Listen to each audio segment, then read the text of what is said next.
the strength I found. There's nothing I can't do. Alright, I need to know now. Can you love me again? I need to know now. Can you love me again? Alright. Can you love me again?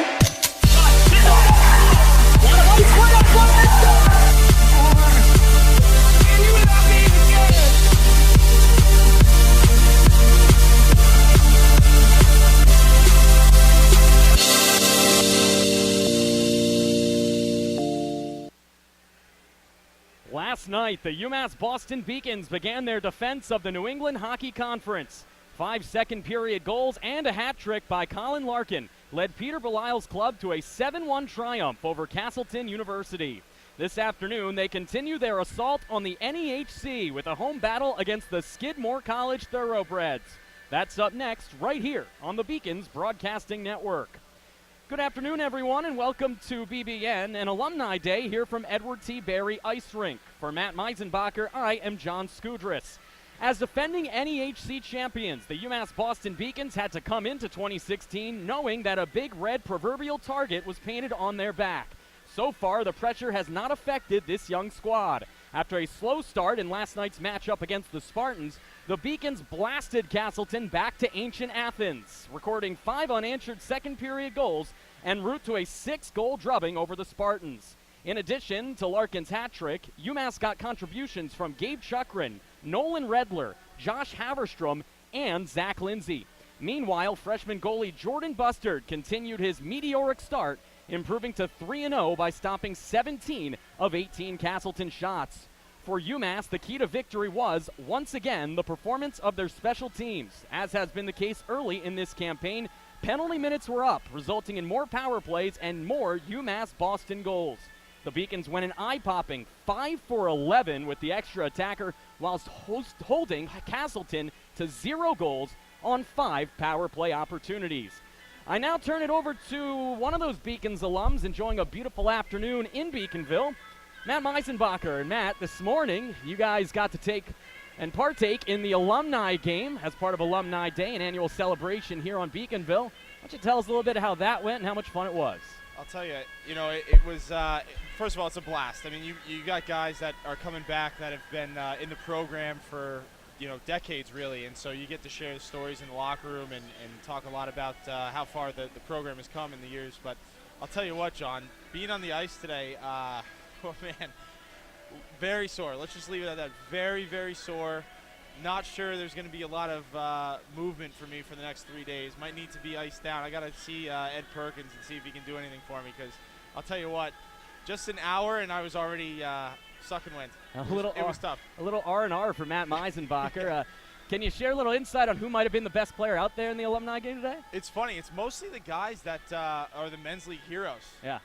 Anthony Fitty was just talking a lot of trash in the locker room. I think he came down on a breakaway on me. I stoned him pretty good, and then he ended up getting the rebound. So I guess we got to call that even. But he was the one talking the most trash coming into the day, and I don't know. I'll leave it. I'll let him decide if he backed it up or not. I don't know. So the verdict's still out. The jury is out. The jury's also out on the UMass Boston Beacons. They are obviously off to a fantastic start. And one of the key reasons for that is their scoring leader, Colin Larkin. He's been unbelievable, John. And I think, we talked with him last night. Very humble kid. He's not, a lot of times in that type of position, you got kind of the superstar mentality. Not the case with Colin. Very humble, always willing to give credit where credit is due to his teammates. I think the thing we saw last night is that release.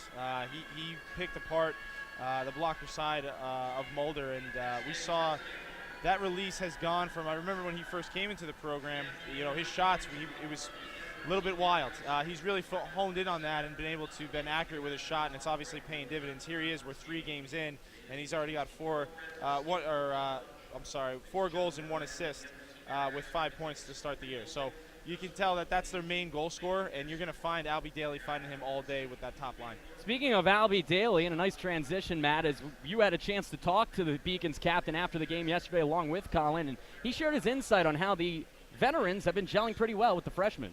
And it's quite amazing. I think, quite honestly, he's underplaying it. It's something that's pretty difficult to do. I mean, you've got a whole crop, especially with this team. You've got a crop of young individuals who have come into the program, and you try to figure out personalities and skill sets. They've done an amazing job so far, and you can see the lines have changed somewhat. They didn't change too much tonight. We're going to, obviously, after a 7-1 win, you tend to keep things the same, but Coach Belisle has been moving the lines around a little bit, and he's staying with that top line with Havestrom, Larkin, and Daley. They looked good last night. I think they're trying to get Havestrom going. Obviously, he's been plagued with a few injuries, and he looked good last night. That line's going to stay the same, but like you said, I think it's really a credit to the senior leadership, the way they've been able to incorporate these freshmen into the lineup pretty seamlessly. Absolutely. Havestrom actually ended up getting credit for a goal that we originally credited to Albee Daley, so Josh on the board for the first time in almost 2 years. Speaking of the Beacons, their opponent today has been solid if unspectacular this season. The Thoroughbreds have experienced a fine dish of home cooking, as Rob Hutchison's club in his second year as the coach has started 2-0 at home. However, their road record dropped to 0-2 with a loss at the hands of Babson College last night. In the defeat, Skidmore played solid defensively again, with goalie Jack McDonald stopping 29 of 31 shots. An early 1-0 lead, however, devolved into a disappointing 2-1 defeat as Skidmore surrendered a game-winning power play goal to Babson's Bill Seligman in the third period. At 2-2, Skidmore has 2 home wins against NEC and St. Anselm to go along with 2 road losses against Babson and Nichols. The Beacons will hope to keep the road woes going for the Thoroughbreds, and one way to do that is going to be to keep the power play engines running. Matt, the Beacons' power play has been outstanding. The Skidmore penalty kill has killed off 23 of 26. What do you think's going to swing the pendulum today?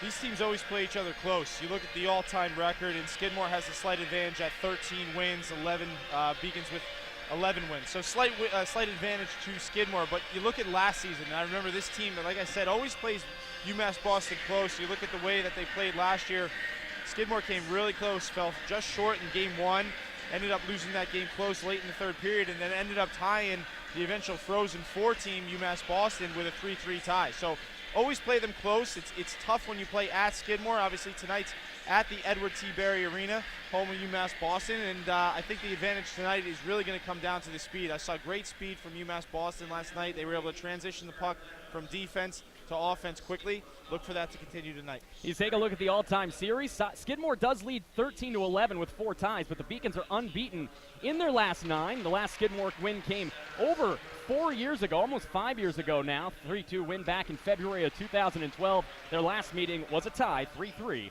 earlier this season.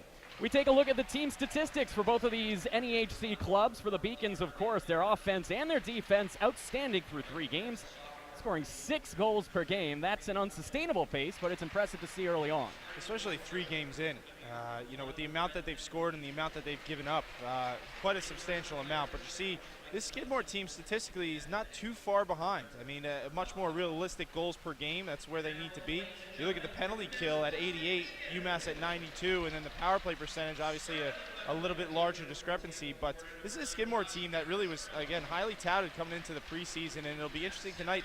Could be the first true test against this UMass team. We take a look at the team individual leaders. Colin Larkin, his first collegiate hat trick yesterday, buoyed him up to the lead in goals over Zach Lindsay, who also tallied yesterday. Tyler Bishop still getting it done as a playmaker.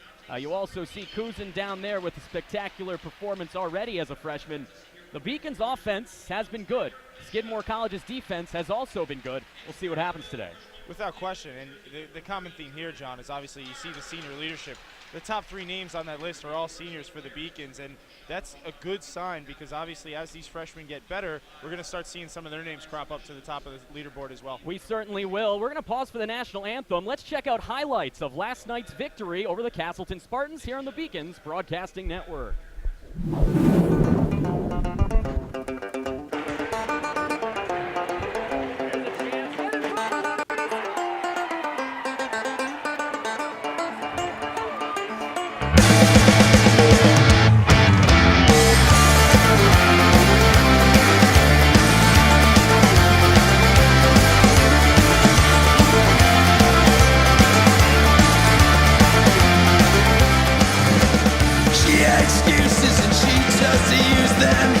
A victim of unspeakable abuses. Her husband was violent, malicious, and distant. Her kids now belong to the state of Massachusetts.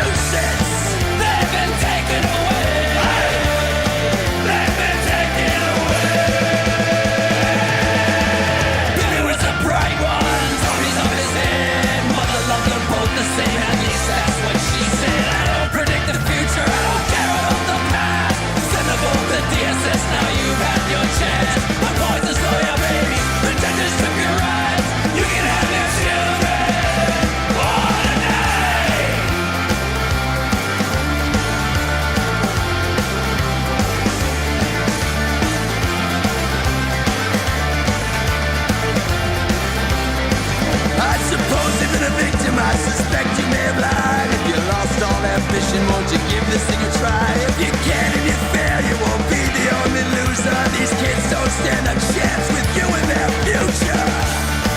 They've been taken away. They've been taken away.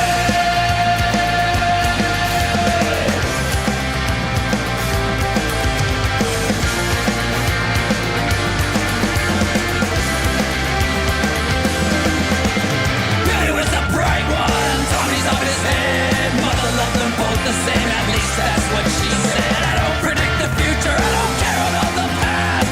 Send them both to DSS, now you've had your chance. The boys will show your babies, the judges took your rights. You can have your children all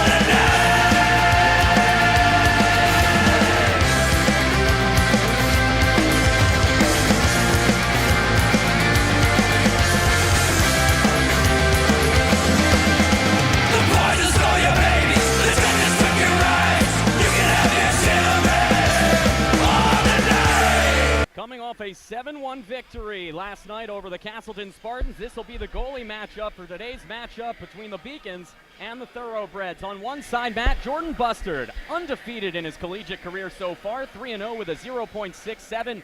Another freshman on the other side as Brandon Kasel makes his second appearance this year. He was perfect, pitching a shutout in his collegiate debut. Very intriguing matchup here, John. And obviously two freshmen, and statistically very early in the season. I'm going to see once they get, there's going to be man advantages tonight. We've talked a lot about the penalties and the rule changes in the league, and I think it's going to be very interesting as these goaltenders are tested throughout the game. Who will be the first to blink? Absolutely. Kasel against Bustard, a couple of freshmen. Kasel, a native of Ithaca, New York, played for the Syracuse Stars in the USPHL. These goalies are actually pretty similar to each other. Bustard standing 6'2", 200. Kasel 6'2", 175, so very big in their crease as the Thoroughbreds win the opening face-off. Getting that one is Thoroughbred forward Anthony Bird, their second leading scorer with 3 points through 4 games as the Thoroughbreds will look to stretch their legs early on. Beacons, of course, off to a bit of a slow start in their first few games, although they've certainly finished strong as Larkin creates a turnover in the offensive zone. Haverstrom with a quick blast early on, applying pressure on Kasel, but a good save by the freshman. Early test there for Kasel. Haverstrom in the slot, quick shot, good pad save there.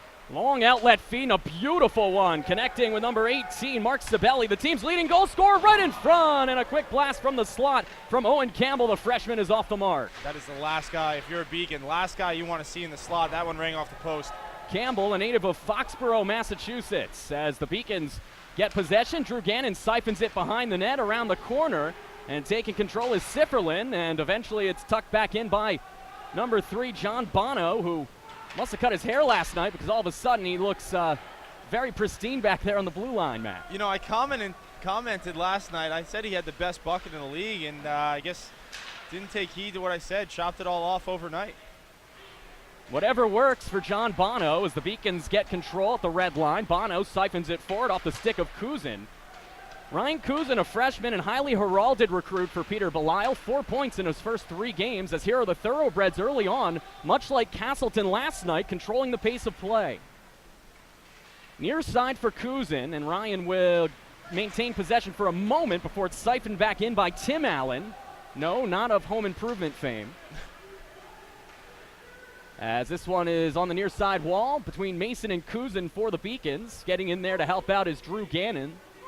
And eventually the native of Plano will siphon that one forward as this one is sent back in for a Thoroughbred line change. Bono pinching towards the near side wall, evades the pressure and moves into the Beacon zone as he sends it in for a defensive line change. Zach Lindsay on the near side wall, applying the stick check to number 25, Jack Barton. As Barton will get it out of harm's way and to the red line where the Beacons will maintain possession. Chukrin to Regnard, who dumps it in. Lindsay fighting for it on the end boards with Connor Van Annum as the backhanded pass comes to the point. Chukrin with a blast and a nice glove save early on for Kasel. And good to see Derek Caruso, the freshman out there, number 10. And John, he took a big hit last night down by the Zamboni doors in the corner. It was called a 5-minute major on a boarding, and good to see that he's in the lineup tonight. I thought there might be a questionable tag on him, and good to see he's playing tonight. Absolutely. As the yellow line is out there, is Knockbauer off the sideboard to the point for Regnar, trying to get a deflection off the stick of Wickline, but this one sails wide and is cleared out of the zone before it's sent back in by Chukrin. Possession taken by the Beacons. Nifty move from the neutral zone as moving in there is Redler. Here's a quick blast blocked down from Wickline. Second chance is not true as Kazel stands tall in his crease. Redler, of course, Nolan, the native of Winchester, getting his first career goal yesterday. As this one's sent back towards the far side dot. Alert stick play, but unable to clear it for the Thoroughbreds. Knocked down off of Redler's body in front. And eventually it is going to be cleared, and moving out to dump it all the way back in is number 21, Andrew Pop. That will be icing, Matt, I believe. John, we missed something last night. Actually, Gabe Chukrin, the defenseman, it's actually his first collegiate goal as well. Really? Which I was unaware of. But we should give him a retroactive shout out, because obviously first collegiate goal for the stellar defenseman for the Beacons, and obviously first goal means a lot. Congrats to him. I think we're so surprised because Gabe seems to be someone we talk about a lot, and I almost seem to remember when we made him the player of the game to watch last year. He had a huge game. I must have just assumed he scored a goal. I think I'm on the same page with you. It went under the radar, but credit to him. Bishop, no icing despite beating out the Thoroughbred Sabelli. Bishop now unable to control it, tries to poke it along to his partner in crime, Dante Suffredini, but it remains in limbo in the corner. Eventually Bishop does send it near side. A stick check there for Daley, couldn't get it out. It's still in. Quick turnaround blast, and then taking the check was Owen Campbell. So far the freshman from Foxborough has been active for the Thoroughbreds. And then he goes tumbling down right as I say it in the dot, and then off of the glove of the defenseman, that's Javins, and it will be a face-off from neutral ice. Close to 5 minutes in here, John. A lot of energy on both teams to start this game.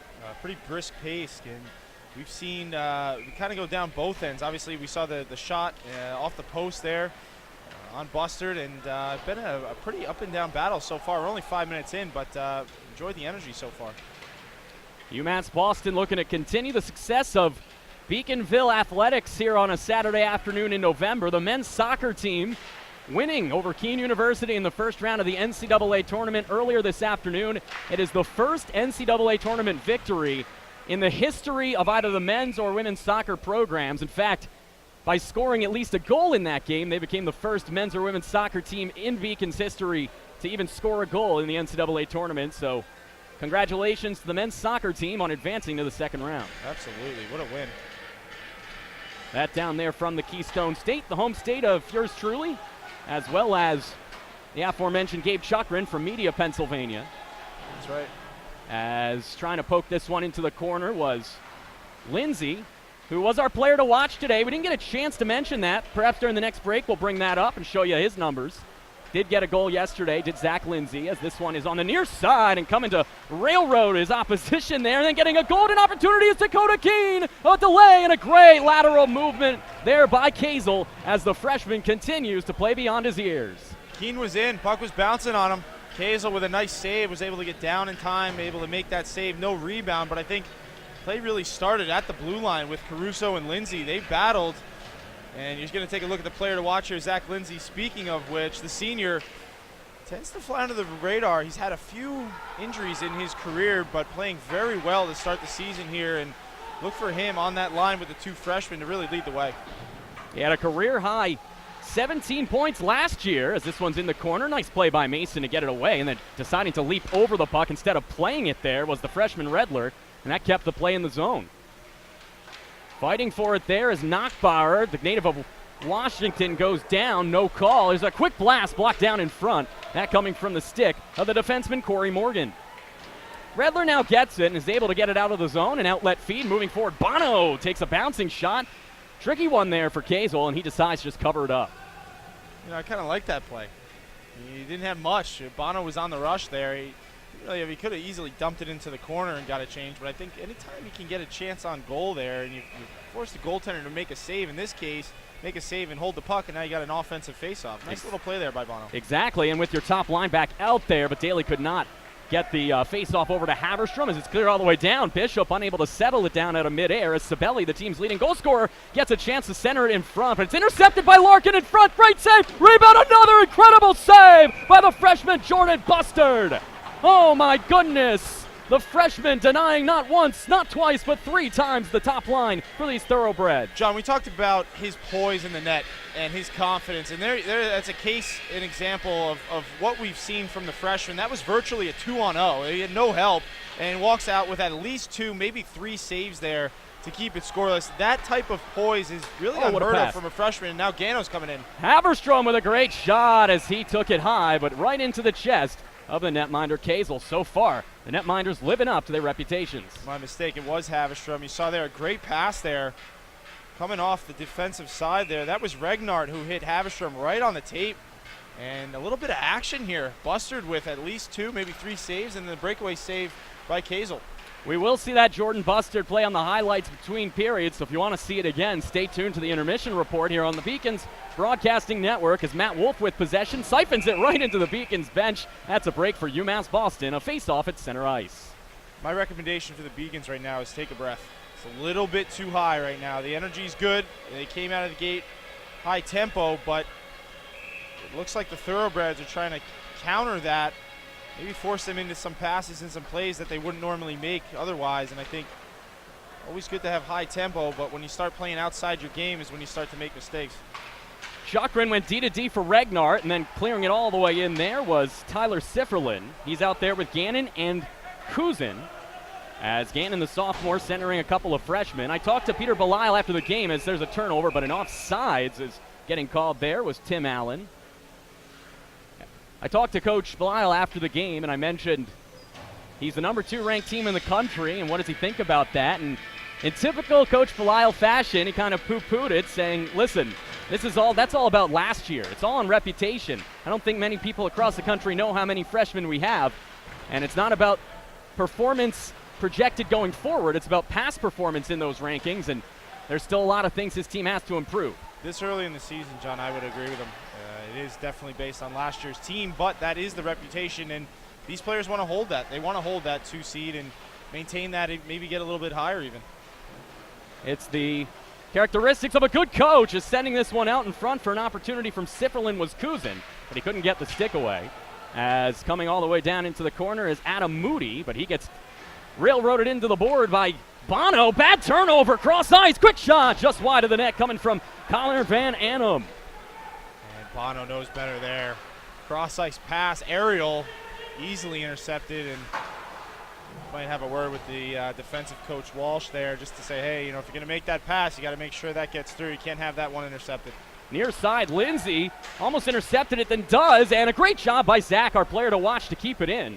Seems every time we name someone a player to watch, they do something great in front, as almost tucking it home. Short side was Lindsay, but great positioning from Kazel.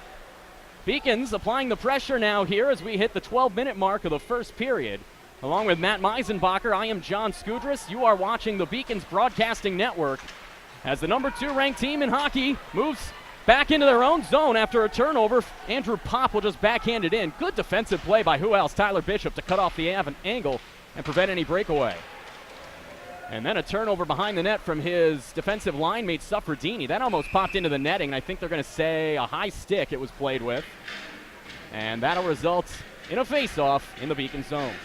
Indeed, it was a high stick. Both teams will take a change here, and about halfway through the period, we've seen some chances on both ends. Still somewhat of a feeling out process. I think a lot of these lines still getting their feet underneath them, but we've seen opportunities on both ends, and here come the Beacons, 3-on-2. 3-on-2, you are right, as here's the yellow line, a chance for Wickline, centered across the ice, and he was looking for Redler to get his second goal in 2 games. And then that might be a penalty on the Beacons, it will, as getting behind Regnart was number 18, Mark Sibeli, the leading goal scorer, and Regnart had no choice but to grab hold of him, and the Beacons, at least I believe, will be shorthanded. Yeah, let's see here, they're talking about it. It might have been an offsides, which, wow. I think the Beacons are fortunate there. It did look like you said was going to be a penalty, but it looks like the offsides happened first, and therefore no penalty. Beacons with a little bit of a break there. I think the offsides might have saved them from 2-minute power play on the other end. Well, after yesterday's game where there were 18 penalties, I believe, between the 2 squads, shocked to not see one called there, but nonetheless, the Beacons will take it as the face-off in the opposition zone was cleared before Chukrin sends it back in. Almost a turnover there to Haberstrom, but Regnard has to come back to get it. Bustard will witness him take it behind his crease. Under 11 minutes to go, first period of play here on Alumni Day from Edward T. Berry Ice Rink and Beacons Ice Arena. As moving forward here with possession of the Beacons, the Chukrin witnessed Colin Larkin tumble down as he was offsides, and a face-off from Central Ice. Just offside. That had some good speed entering the zone. They had Skidmore backpedaling as best as they could, and just offsides. Larkin tried his best to drag the leg, just couldn't get to it. 6 of the Beacons' 12 forwards this weekend in the lineup are freshmen. But yet somehow, including their goalie, by the way, as well as 3 defensemen and 2 sophomores also on the blue line. So a very young team, but nonetheless a talented one, as there's a turnover to Gannon. And Gannon is now onside. Quick blast from Drew Gannon as he tries to lasso himself a goal. Unfortunately, the Texas native is denied by Kazel. Nice little move there by Gannon, and he knew he was slightly offsides. There was just maybe a half-second delay as he crossed the blue line to wait, and was able to fire the shot. Nice save by Kiesel. His glove hands look good tonight as we see another glove save by him. Beacons had success blocker side last night, and I know different goalie, different team, but it seems like Kazel has got his glove hand working tonight. I'd be interested to see if they tested him on the other side. Nice play by Kuzin to pierce the defense. Sets it back for Bono, and that one deflected in front. And a great play made by Kazel to knock it down with the glove. And now here come the Thoroughbreds streaking forward. Quincy Gregg dumps and goes for a line change. Centered in front and almost tucking that off the skate of the netminder was number 17, Adam Moody. This one to the right, and then right in front. What a save by Bustard as he denies a man in front. And that was Moody coming in for second helpings. Oh, man, that thing was bouncing, and weird bounce. He went to play it, second-guessed himself, knew it was going into the slot. He had to reset and was able to square his shoulders to that puck. That was a great opportunity for Skidmore. Good save by Bustard, no rebound. This one sent to the point. Quick blast from the far side, and getting a piece of it, Bustard, from the shot of Morgan. Keeping it in there is Van Arnhem, and Connor will send it deflected off of Lindsay wide of the net. And eventually it's taken by Suffredini, who clears it forward on the outlet and unable to hit Lindsay there. It was number 10, Derek Caruso, and that, my friends, will be icing. So we are under the halfway point of the first period. Matt, what is your observation on the first 10 minutes of this game? Skidmore is true to form. The preseason guesstimate was correct. This is a good team. And they've hung with UMass, and what's interesting to me, John, is they've been able to match their speed. UMass is a pretty quick team. Skidmore seems to be just as quick in the way they're playing right now. Morgan with a nifty spin, able to get it down into the corner, where fighting for possession there is Dakota Keene. He does eventually emerge from the tussle with it as he finds Lindsay. Lindsay's got Caruso, sets him up in front. Backhand just wide of the net. I believe the netminder Kazel might have gotten a piece of that one. Yeah, that was a good save by Kazel, and a nice pass by Zach Lindsay. That was a little sauce right on the tape, allowing Kuzo to go in on the partial breakaway. Bishop settles it down with the glove, and then partially deflected there by Mickey Foley. But Lindsay is able to get it eventually to the blue line, but not in, and now they finally do get it in. Here's Redler. Nolan got his first collegiate goal yesterday, as did Gabe Chukrin. Nolan then turns it over, as taking possession is Anthony Bird. Good aggressive forecheck there for UMass Boston as Nachbauer, a native of Richland, Washington, fighting for it along with Wickline, but eventually the Thoroughbreds come away with it. And the poke check there from Dante Suffredini was unsuccessful. Beacons get possession. That was Suffredini. Dumped in by Wickline before taking the hit. Nachbauer fighting and pushing his man into the board for possession. Redler now in the corner. A lot of grappling in the corner behind Kazel here in the last 30 seconds. And now emerging and moving forward is Anthony Bird. Bird sends it into the corner and then hammers Suffredini into the boards before on the near side. Wickline couldn't control it. It is kept in the zone for the moment. Then now Wickline is able to get it to the red line, and we will get a reset as it's dumped all the way in. Good play by Anthony Bird. Siphons it around the end boards. A backhand feed for number 12, Owen Campbell. This top line for these visiting Thoroughbreds going up against the yellow line here, and the Beacons can't get it out of their zone. Skidmore's had a couple good shifts here where they've been able to connect on a few passes, enter the zone, have sustained that pressure. Beacons looking for a change here. They want to take some of this momentum back as they put the first line out there. They do. Albee Daley, the first man in on the forecheck, as with possession and sending it out of harm's way was Tim Allen. This one trickles into Buster's crease, and at the last moment he covers up before barreling in was Matt Wolf. A little sketchy there on that cover. No problem, though. No harm, no foul. 7:23 left in the first period. 0-0 hockey game, and quite even to this point. We've seen a few opportunities on both ends, but nothing too significant. I think edge probably goes to Buster right now, as he had one off the post, and then that great 2-on-0, a couple saves that we agree we'll show you again at the first intermission. Beacons get it into the zone for just a moment before it is sent back out. Top line out there, Haverstrom and Daley centered by Larkin, who had a hat trick yesterday. And Haverstrom takes the turnover on a good poke check there by Larkin. Unable to find Albee, though, was Josh. As this one's mortar shot up into the air towards the red line. Pressure applied by Bono, and Larkin playing defense here to get it over to Brett Mason. And now Haverstrom over the red line finds Daley, but he could not get his stick down on the puck. That one cleared out of the zone all the way down. First man down there, I believe, is going to be Moody. And then a good play made by the Beacons defenseman Regnard. He almost went headfirst into the boards. Here's a chance for the Thoroughbreds from a bad angle. A good save with a waffle board there by Bustard, as he is able to deny Jack Barton. All the way down it comes. Beacons get a full line change. 5 fresh new skaters out there. Sent all the way in. Bustard watches that one trickle across his crease. First man down was Sam Bloom. Gannon corrals it and lassos it forward. That one was not out of the zone. Looked like it was on the verge of being, but kept in as Regnard sends it forward for Caruso. And then it's sent all the way back in by Van Arnhem. See if the Beacons can get a breakout here. They've been a little bit pinned right now in their own zone and need to connect. There's the pass, and that's going to be an icing. It's like you said, it almost seems to be something that continues as we get a chance to take a look at the coaches for these squads.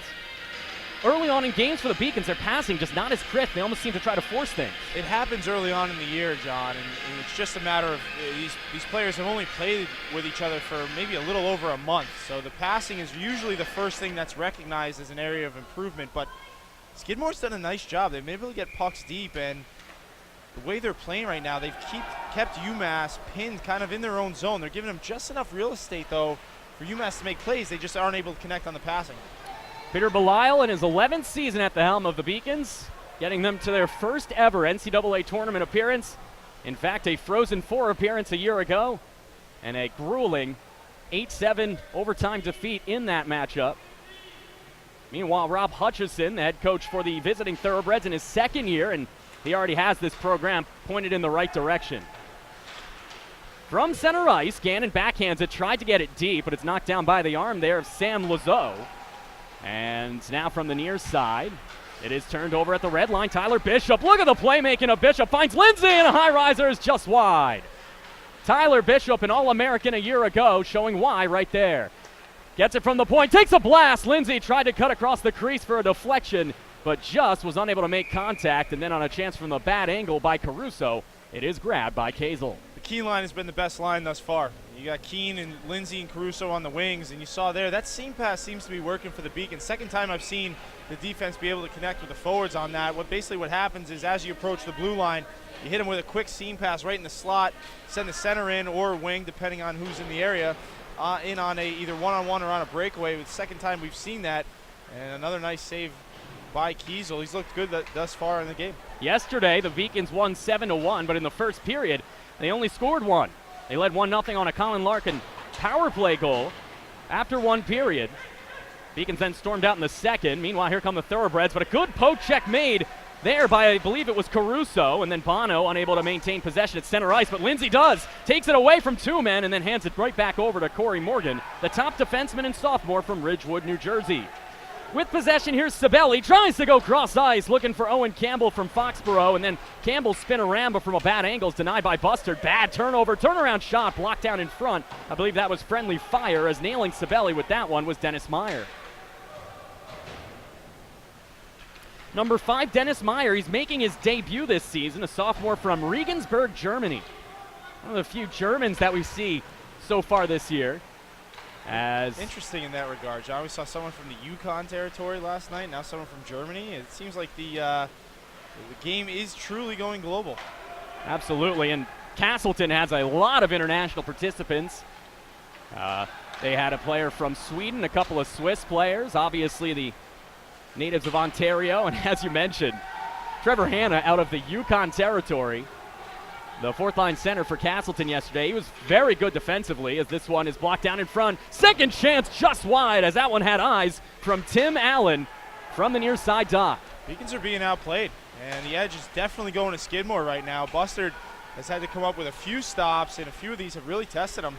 Beacons a little bit outmatched right now. Here is Allen from the far side, looking in front, right in front, good save, Bustard. Rebound at the net mouth, another great save by Bustard as he is able to deny Moody on the doorstep. Two nice stops by Bustard in close and really trusting his angle, his positioning there. Both went off of him.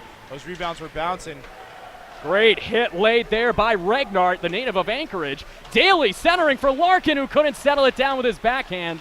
And Daley, with a little help from Haverstrom, still fighting as Josh is taken down. No call. I don't know how that was an interference, as this one's centered back towards the point. Good play to keep it in there by Suffredini.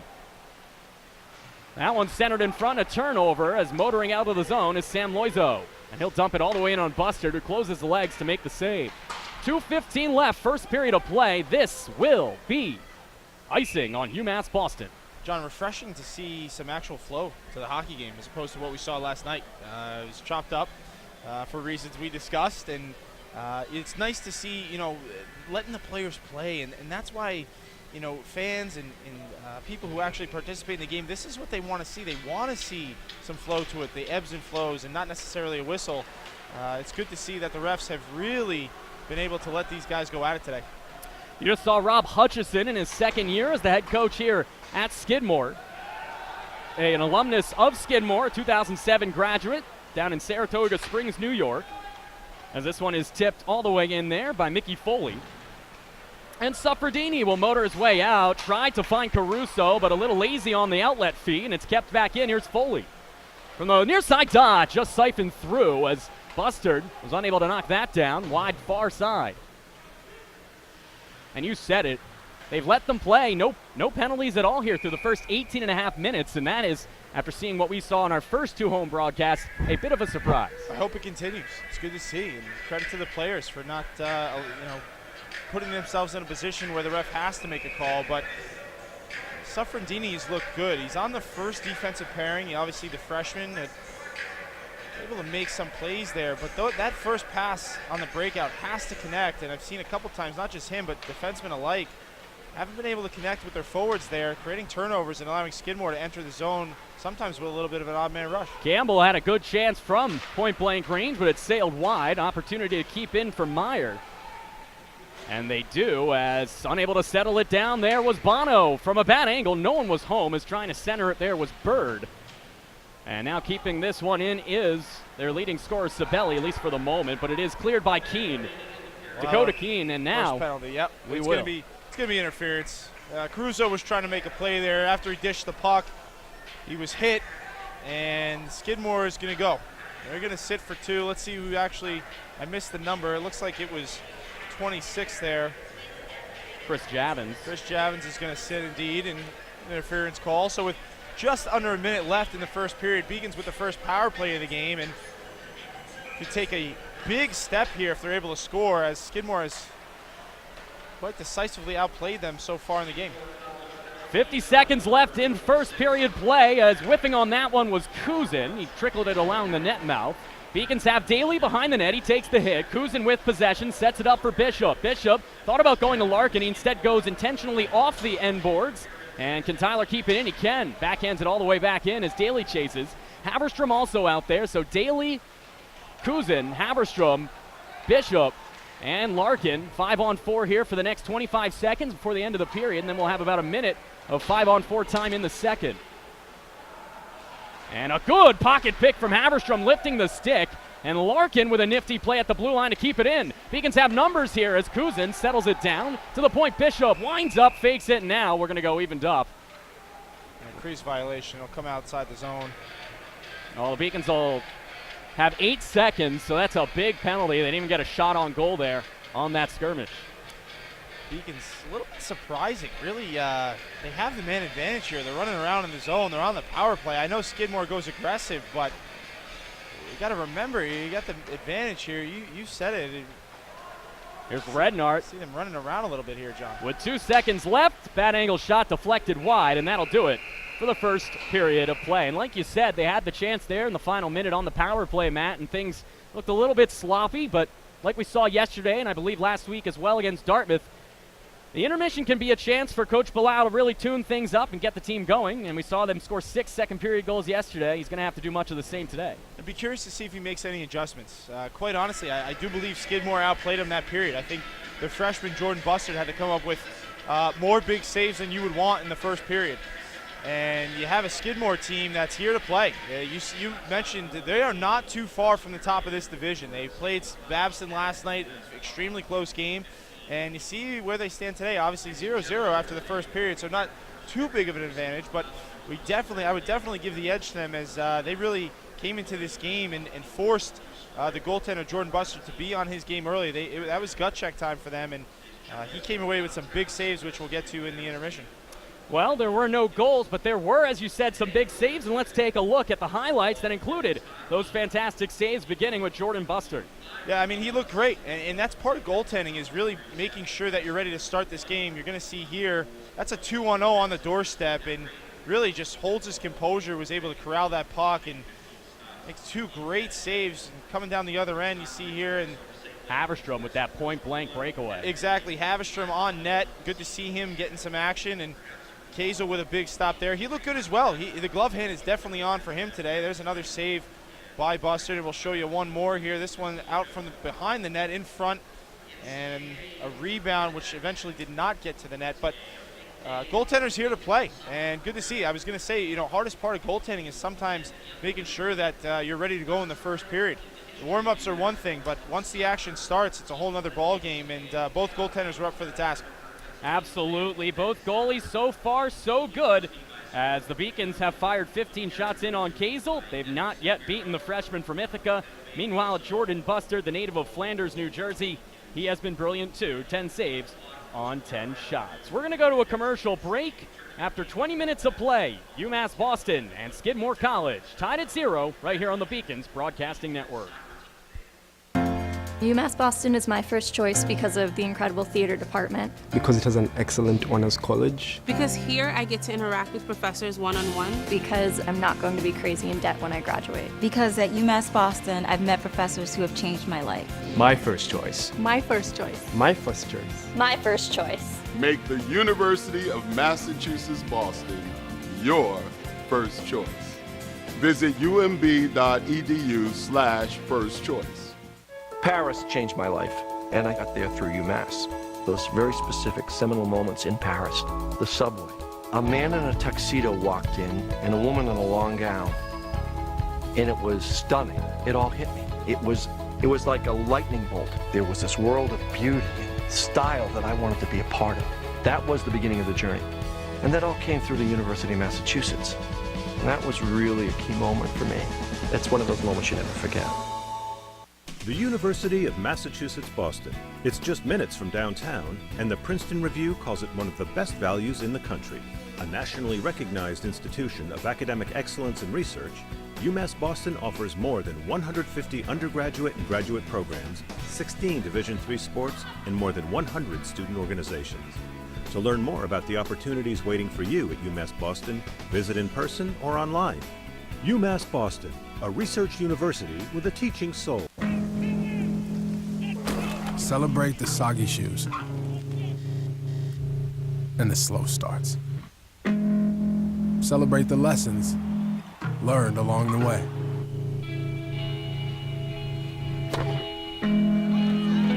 These are the wins. Not the shiny, nail-biting kind. These are the last a lifetime kind. I'm Alexa Capion. I'm from Messina, New York. I'm a junior on the women's ice hockey team, and I'm an exercise health science major. But when I got here, I met Coach Harris, and I saw the facility, and I met a couple of the girls on the team, and I pretty much got a feel of the program, and I knew right away that this is where I wanted to go to school. We have all league games for the rest of the year, so that's going to be a huge test for us. We need those points to hopefully come out with a good standing for playoffs. couple of highlights from the last couple of years that I've been playing was probably last year when we won our first Codfish Bowl. We made history that year. I was really excited to be part of that. I don't have very many goals, but when I do score, it's definitely a big deal. That's a goal. For the past 3 years, we've had Emily. She is a member of the Team Impact program, and that's for children with illnesses that want to be part of a collegiate program. She's great. She comes and watches all of our games. She has her own jersey. She has her own stick. We've got her all this equipment. It's really awesome to have. She gives us a lot of motivation, and she comes in the locker room and talks to us before games, and it's really cool to have her here and be part of our team. When I graduate, I definitely want to go to graduate school, most likely for either athletic training or physical therapy. Our trainers here have definitely given me an insight about what it takes to be an athletic trainer. They're always on top of everything. They always know how to help us and what to do and what not to do. They're always there for us when we need them, and that's given me a lot of help with what I could be doing after I graduate, so that's nice to have them. No score after one period from Edward T. Berry Ice Rink in Beacons Ice Arena. I am John Scooters, and welcome back to the Intermission Report here on the Beacons Broadcasting Network. UMass Boston and Skidmore College, two NEHC rivals battling here on Alumni Day 2016. Let's take a look now at the first period intermission statistics as UMass Boston, the number 2 ranked team in the country, has outshot the Thoroughbreds 15-10, but a couple of freshman goalies are standing tall. As you see, Brandon Kazel has stopped all 15 shots he's faced, including a couple of doozies. Meanwhile, Jordan Buster has only stopped 10. He's only faced 10, but a few of those saves were absolutely dynamic. For UMass Boston, they did actually lose the face-off battle 13-11, a rarity for the Beacons, as they have won all 3 face-off battles in their first 3 games. So Skidmore doing a good job of maintaining pressure by doing just that, winning the face-off in the attacking zone. Just 1 penalty in that first period, a bit of a surprise. The Beacons have yet to notch on that power play, but the caveat is they will have 62 seconds left of power play time when the second period reconvenes in about 10 minutes or so. Let's take a look around Beaconville and see how the rest of the UMass Boston athletics competition is faring this afternoon. The women's hockey team, fresh off a big victory yesterday, is back at it. They triumphed over the Pilgrims of New England College on Friday night, and then they headed north to Burlington, Vermont to take on St. Michael's, and that one was a 2-1 victory this afternoon from Vermont.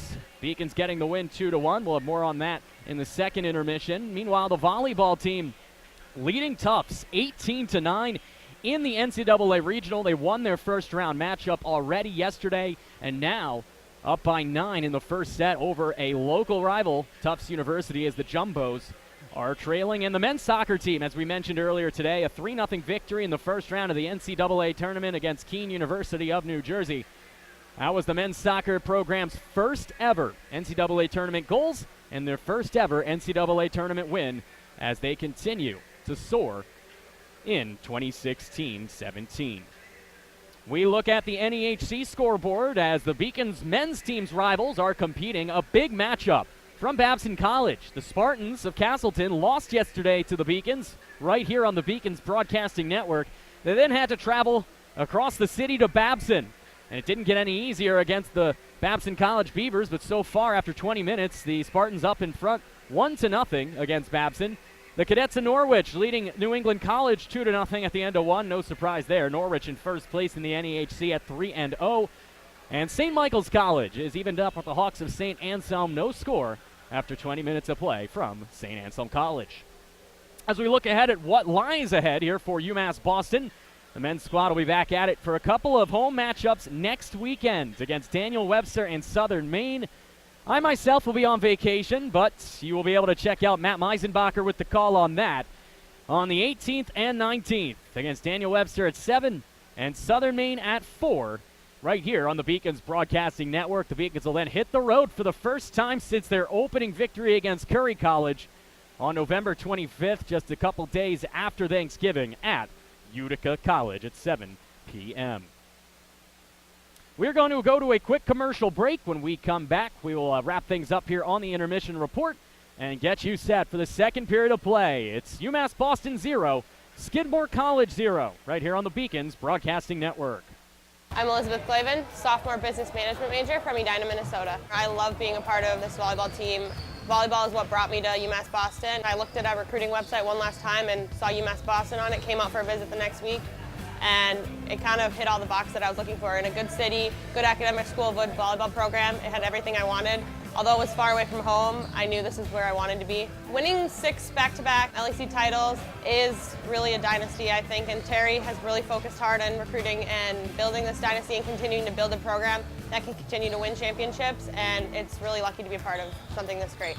Last year, I was the Little East Conference Defensive Player of the Year, All-Conference second team, NCAA Regional MVP of the regional tournament, ABC All-Region Honorable Mention, and New England Women's Volleyball Association All-Rookie Team and Honorable Mention. I think my favorite game would have to be playing in the regional championship last year. We played against a really good Williams team, and I think that match, we started off a little shaky and lost the first set. We've lost in the whole playoff season, and I think that kind of shook us a little bit. We came back firing, and we're ready to go those next couple games. Our coaches are bringing in a lot of really strong girls who want to make a commitment and make an impact in this program, and I think that is why we're continuing to do well and will continue to do well for the next few years. Being a student here has been really awesome as well. I've recently started taking more of my business classes and found that's a good choice and a good fit for me. And eventually, I hope to open my own business and kind of be successful and do what I love at the end of the day.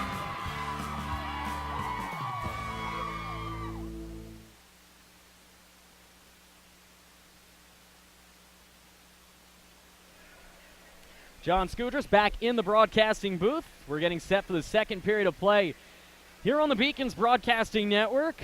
Earlier this afternoon, the UMass Boston women's hockey team triumphed over St. Michael's 2-1 to improve to 5-1 overall as they improved to 3-1 in the NEHC. The UMass Boston volleyball team also winning the first set against Tufts University 25-19 in the regionals of the NCAA tournament. Folks, it's a realistic possibility that we could have 2 Final Fours clubs here in 2016. Of course, the men's hockey team did it last spring, and then the volleyball team now leading 1-0 in the regionals of their matchup against the Tufts Jumbos. Matt Meisenbacher rejoins me. Matt, earlier today, the women's hockey team defeating St. Michael's 2-1 from St. Michael's.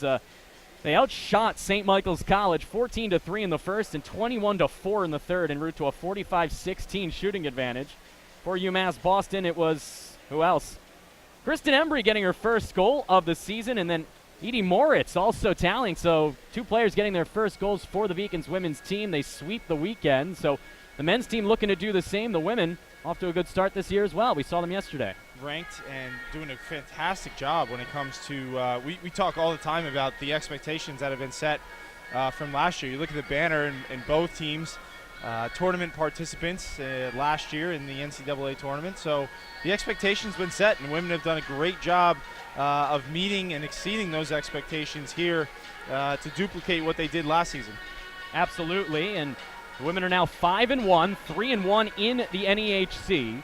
So off to a fine start as we take another look at around Beaconville. The volleyball team, that is now updated. We just updated it. Volleyball did win that first set 25-13, so they're up 1-0 in the NCAA regional against Tufts University, 25-19, excuse me. So a good day so far. The men's soccer team winning, advancing to the second round of the NCAAs. The women's volleyball team looking to advance further than the regional. The women's hockey team winning 2-1. All that's left for a quad victory is going to be this men's hockey team. What do you anticipate seeing here as they will be on the power play for another 62 seconds? I'm going to look after the power play. Obviously, the Beacons can score here. It's going to change things, but it'll be interesting if things remain the same and it's still 0-0 to see what the coaching staffs do, if anything, to counter a little bit in that first period. I think Skidmore probably won't change much. We always talk about the long change in the second period, but probably won't change much. They seem to come out with some really good tempo to counter the UMass speed. UMass definitely needs to change a few things. I think the passing, it was a choppy period. The passing wasn't there. They weren't connecting. Just weren't on the same page. I think they need to be able to kind of regroup, play within their game, play within their system to have more success in the offensive zone. Yesterday and after the game last night, I asked Coach Belisle about Josh Haverstrom, who we decided to throw right on there in that top line with Daley and Larkin after not having played much in 2 years. And he said it's about playmaking. He's got great speed. He's got great skills on his skates. And so far, so good today. He leads the team with 3 shots. and I agree. I think part of the strong part with the Beacons is the shots on goal. They generate so many not only shots on goal, but shots opportunities as well. And it really forces not only the goaltender, but the D constantly in movement, trying to find that puck, even if the goaltender makes a save to be able to find it. And that's where it starts. Shots on net really just becomes a numbers game after that. A rarity for the Beacons so far this year. They'd won the face-off battle each of their first 3 games. They are trailing 13-11. The leader for the Beacons is Larkin. He's 4-3. Meanwhile, Dakota Keene is just one of his 4 face-offs so far today. So they'll try to improve on that. We are all set for the opening face-off of the second period. Albee Daley will be taking on his opposing counterpart, Mickey Foley, as the Beacons will have 62 seconds of 5-on-4 power play time. Face-off won by Albee Daley. Beacons moving right to left here in the second period. Thoroughbreds in their green and yellow jerseys moving left to right as Larkin chips this one off the sideboards in front of the bench. Daley was unable to beat out Sam Bloom, and that one is kept in. Good play made by UMass Boston's Tyler Bishop, who backhands it toward Caruso, and eventually this is not cleared. What a play by Bishop to keep that in with the body. Behind the net, Daley. Albee finds Bishop. 35 seconds left on the power play. Quick blast denied in front as game to make the save was Kazel yet again. Good shot, good save. Larkin was the party taking the shot from the point. What else is new? Far side, back to the point for Bishop. Near side, Kuzin deflected in front, they score! Albee Daley, a great redirection off the initial shot from Kuzin, and UMass Boston, the captain, tallies his second goal of the year. It's 1-0, Beacons on the Beacons Broadcasting Network. Amazing what you can do with puck movement, and you saw it there. Started with the keep in by Bishop. He was able to keep in the puck on the blue line. Beacons were able to generate from there, and that's back-to-back passing. You saw it from the slot, Larkin to Kuzin, right in front, kind of a shot pass. You put that puck in an area where the goaltender either has to make a save, but you're hoping for, in this case, Albee Daley to come through, maybe get some composite on it, and we have a 1-0 lead on the goal, and come right back down. There's Skidmore. Before we can even announce it, the Skidmore College Thoroughbreds stretch their legs, and less than 1 minute into the second period, we have 2 goals, and the party is Anthony Bird as the second leading scorer becomes the first. His 4th point, his 3rd goal in 5 games this season. You see that from time to time. What a shift after there by Skidmore, and not really taking that goal to heart whatsoever, able to win it off the draw. And like you said, before we even finish announcing the goal by Daley, they come down and tie this thing up at 1. A nice shot on the glove side by Bird. So Bird flies through the defense and delivers. This game is now tied right back where we were just a minute, 10 seconds ago as this stretch feed cross ice is off the mark as this one's covered up with Daley bearing down on Kazel.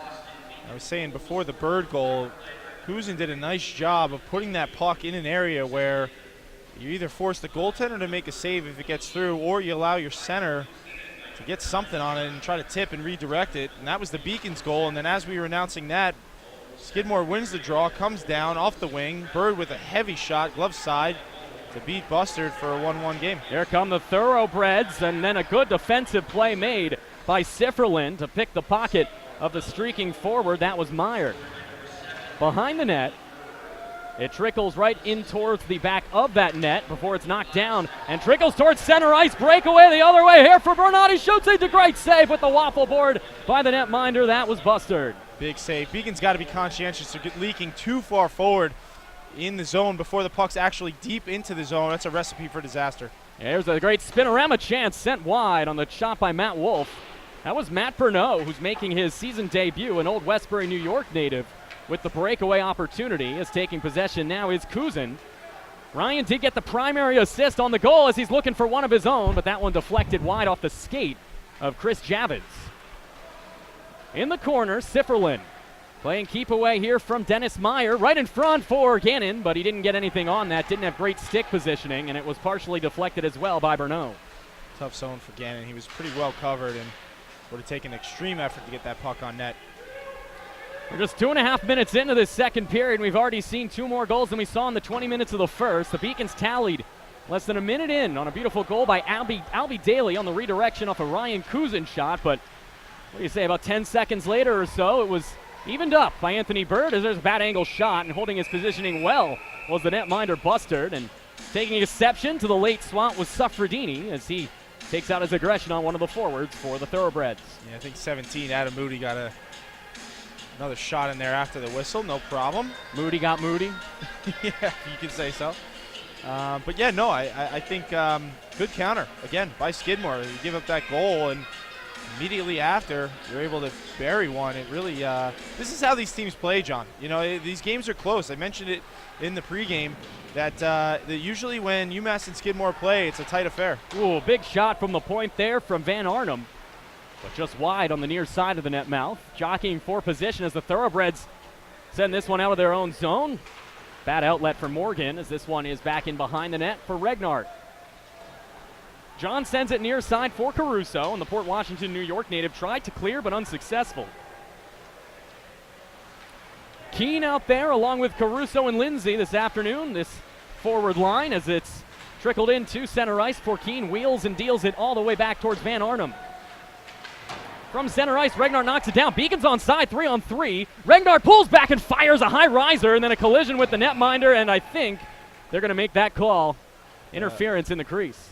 Or a high stick, regardless, it'll come outside the zone. But that play, that shot on goal, was contingent upon Haverstrom, who came off the bench.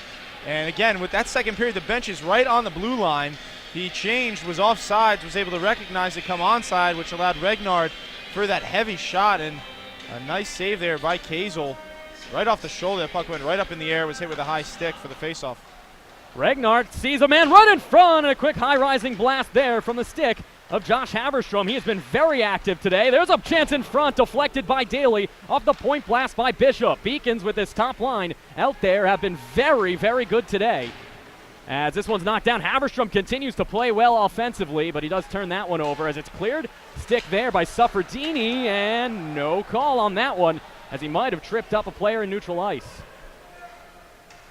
Behind the net it comes, careening towards the near side. Larkin and Suffredini pinch in as this one's eventually poked all the way down, and now Bishop's going to have to use those wheels to outrush Sibeli, and he gets there at the same time but uses the strength and positioning to force Sibeli to the ice and eventually trickle it towards Larkin, who collides with Suffredini, lets up a chance in front, and oh, just unable to settle it down. Another chance is deflected off the stick of Suffredini from the shot of Bird. Beacons have to be more effective in the defensive zone. They're allowing way too much real estate with Skidmore right now. As you see another shot blocked, they're just giving Skidmore too many grade A opportunities. Eventually those are going to get through. An absolutely gorgeous opportunity in front from Owen Campbell. And Bustard had to go to the splits, but luckily Campbell could never get a shot away. As this one is backhanded around the end boards by Mason. Suffredini, long outlet pass looking for Sifferlin. Tyler will beat the D-man out to the puck, so no icing.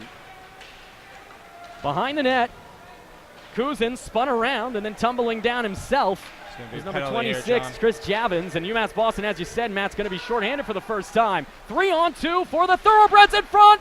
What a save made by Jordan Bustard on a one-time chance in front from the Thoroughbreds, and a beautiful opportunity from Tim the Toolman Allen, but somehow Bustard got over. Huge save by the goaltender Jordan Bustard, and laterally he has looked so strong. What composure on the late 2-on-1 right on his doorstep, was able to come across and make that save. Now the Beacons will still be shorthanded as Kuzin's going to go. He's going to get called for a trip, so the Beacons will be shorthanded here. And here we go again. Skidmore has, again, dominated time of possession to start this period. They have, and now they'll have 2 minutes of power play time. First penalty on UMass Boston today. Took 25 minutes. As this is a shot from a one-time angle on the far side by Quincy Gregg. Wide of the net. Thoroughbreds keep it in, and with possession, Sibeli. Sibeli drops it back for Anthony Bird. He flies along the far side, drops it back for Sibeli. Backhander in front, and unable to get a shot away there was Matt Wolf as it's cleared all the way down.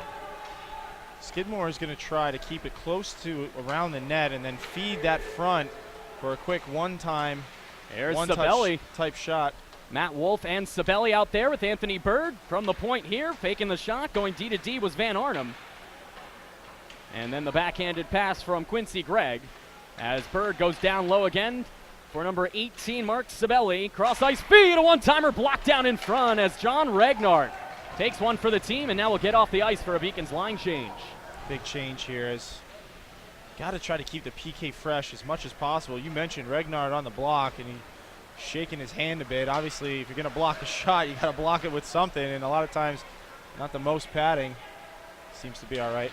Good stick by Nachbauer, and then he tumbles down in his own defensive zone. 40 seconds left on the power play in front, as unable to get a shot away there was Mickey Foley. Second unit out for the Thoroughbreds, as that shot there from Len was off the mark. Beacons do get possession as an offensive zone turnover results in Wickline moving forward. Cody drops it, Mason shot, waffle boarded away by the netminder Kazel.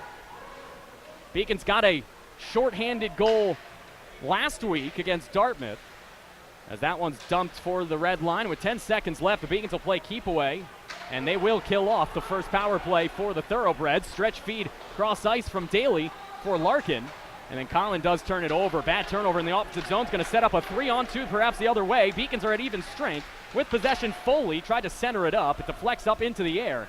Narrowly avoids the catwalks, and here's Larkin trying to stretch it forward. One-touch pass. Good feed there for the Beacons' number 9, Josh Haverstrom, but Beacons have to go on a line change here, at least defensively.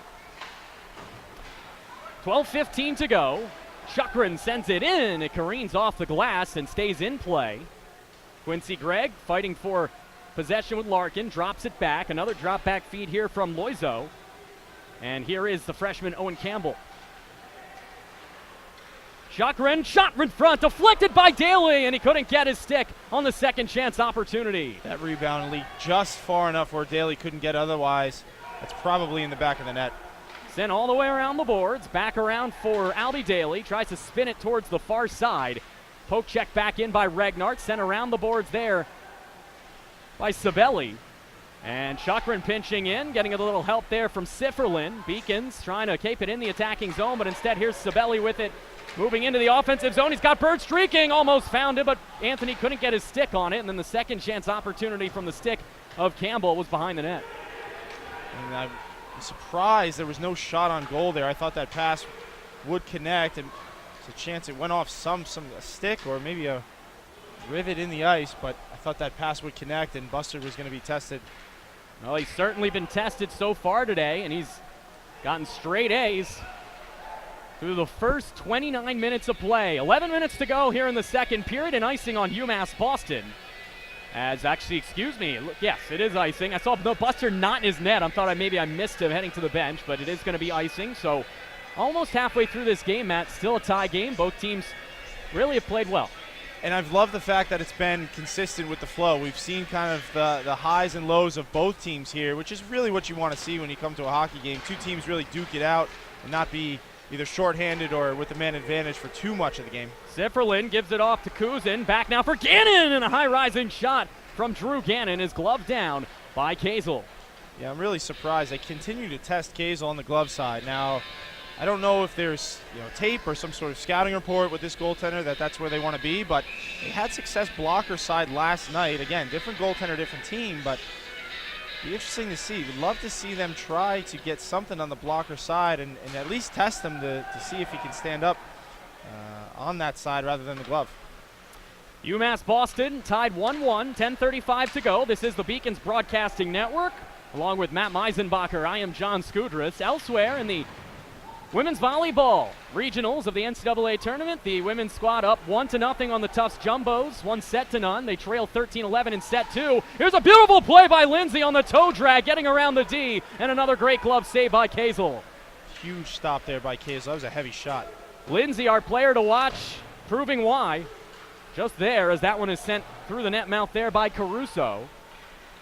Caruso applying the pressure on the near side boards as this one is eventually tucked out of the zone. Mason couldn't keep it in. Poke check there from Lindsay, separated Tim Allen from the puck, and now here is Suffredini as Dante takes it in. What a beautiful move! Oh, off the crossbar from Suffredini! Unbelievable speed from the freshman. Was able to get around two guys and ring it off the pipe. What a move! Oh my goodness, Dante's Inferno as Suffredini torches the defense, and now coming the other way is Tim Allen as that one's deflected on a good stick play by Bishop and out of play. What a move. We'll show you that. That one's going to be on the replay intermission. My goodness. Great speed from the defenseman. Suffredini was able to enter the zone full steam ahead, get around 2 players inside out, and was able to elevate the puck in a hurry. Beat the goaltender. Kazel just wasn't able to find the back of the net, was off the post. You talk about a play you don't see a defenseman make very often. As here's a chance in front. Redler's shot kicked away. A nice save by Kazel as Beacon's bottom 6 starting to get their legs. As Bishop takes a big blast deflected just wide. Kazel's been tested here. A couple good saves. This will be icing again. Whew. And face-off's just so important in this game. Coach Blisle recognizing the opportunity. He's going to send out his top line. Daley will take the draw. This huge face-off here. We got a tired Skidmore core. As they're out, they've been out here now for some time. It's a big face-off. Let's see. It looks like Daley might try to win it back. And Daley, with a little help from his friends, gets it to Larkin. Larkin fires, and he is just trying to go top shelf with the best of them again, unable to connect. With 9 minutes to go in the second, Larkin, and we're going to get a penalty. The helmets. No, the helmets got caught together. You rarely see that. That's so rare, but on the draw, you had Daley and you had Mark Sabelli, 2 of the top players on both squads, and a lot of times with the wiring and the way the helmets are constructed today, they can latch on, and the play was going on, players were trying to figure out what was going on. Unfortunately, the ref recognized it and blew the whistle. Wouldn't expect it to be anyone but Albee Daley. Button heads with an opposition player as this is caught in the netting, and it looks like they're going to bring the face-off to neutral ice. Yeah, face-off would be outside because it was not touched by a Skidmore player. Back to Suffredini, the 5'9" freshman from Detroit. This is his 3rd career game. He doesn't have a point yet, and he almost just made the best play I've seen a defenseman make at this level. That was serious speed. I mean, he turned on the jets there and was able to not only that, but still have the hands and the agility to be able to get around the defenseman to generate that shot. I guess technically not a shot on goal, but a shot attempt nevertheless. Suffredini, the native of Detroit, looking like Detroit Red Wings defenseman Mike Green on that one of the best offensive defenseman in the league in the NHL. Here's Larkin with tons of offense coming in, kicked away on a good lateral movement play by Kazel. What a play to be able to get that shot. Nice moves by Larkin. Larkin looking back in front for Daley, but the only man home was Sam Bloom for the Thoroughbreds. This one poked out of harm's way. That will be offsides if they touch it up, and smartly Bloom decides to let it go. Beacons over the last couple of minutes have controlled the pace of play since they killed off that power play for the Thoroughbreds. However, that was out, I believe, and it will be out. That is a delayed offsides, and now they will whistle it. With 8:06 to go, the Beacons and the Thoroughbreds of Skidmore tied at 1. I'm pretty fortunate. I don't think the goaltender, Jordan Buster, was able to see that. Beacon's fortunate that was offside because it could have been trouble. Didn't miss by that much. As you said, 1-1 hockey game, 8:06 left in the second period. Along with Matt Meisenbacher, I am John Scudris. You are watching the Beacons Broadcasting Network. Folks, keep in touch with all of your Beacons athletics at beaconsathletics.com. Also on all the social media avenues, as this is turned over. A bad bounce off of the glass from the initial clearing attempt from Bono. Gannon trying to get it out of harm's way. Bono backhands it around. You can check out the Beacons at UMass Beacons on Twitter, Facebook, Instagram, whatever other social media avenues you wish to venture to. Twitter. Do you tweet, Matt? I used to, not so much anymore, but be happy as opportunity for Skidmore off the post. Oh my goodness, what a shot. That was a big blast from the freshman Owen Campbell, the native of Foxborough, as he comes home here to Massachusetts.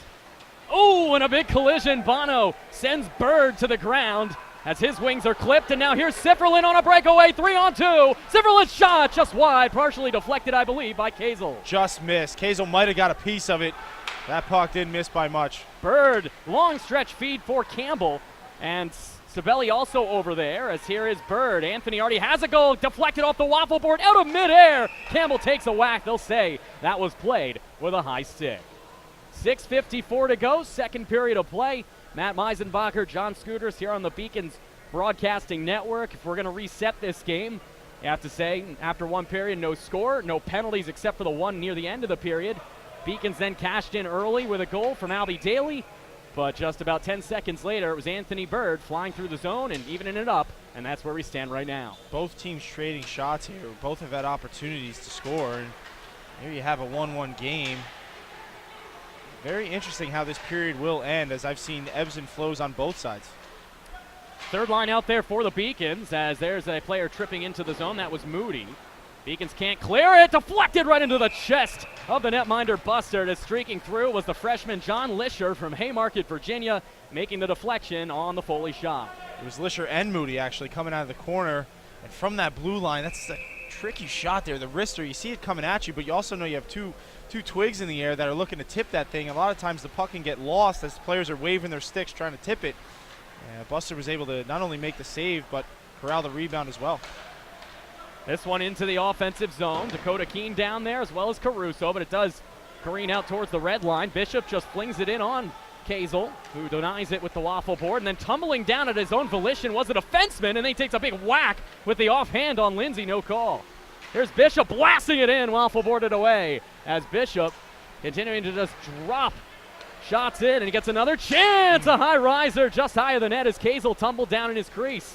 He's out of position here. Beacons may have a chance. Lindsay tried to go through the defense and keeps it in. Bishop from the far side point. The quick blast blocked down there with the blocker. As keeping it in here is Dante Suffredini. He tumbles down between two defensemen, and this one will eventually be cleared.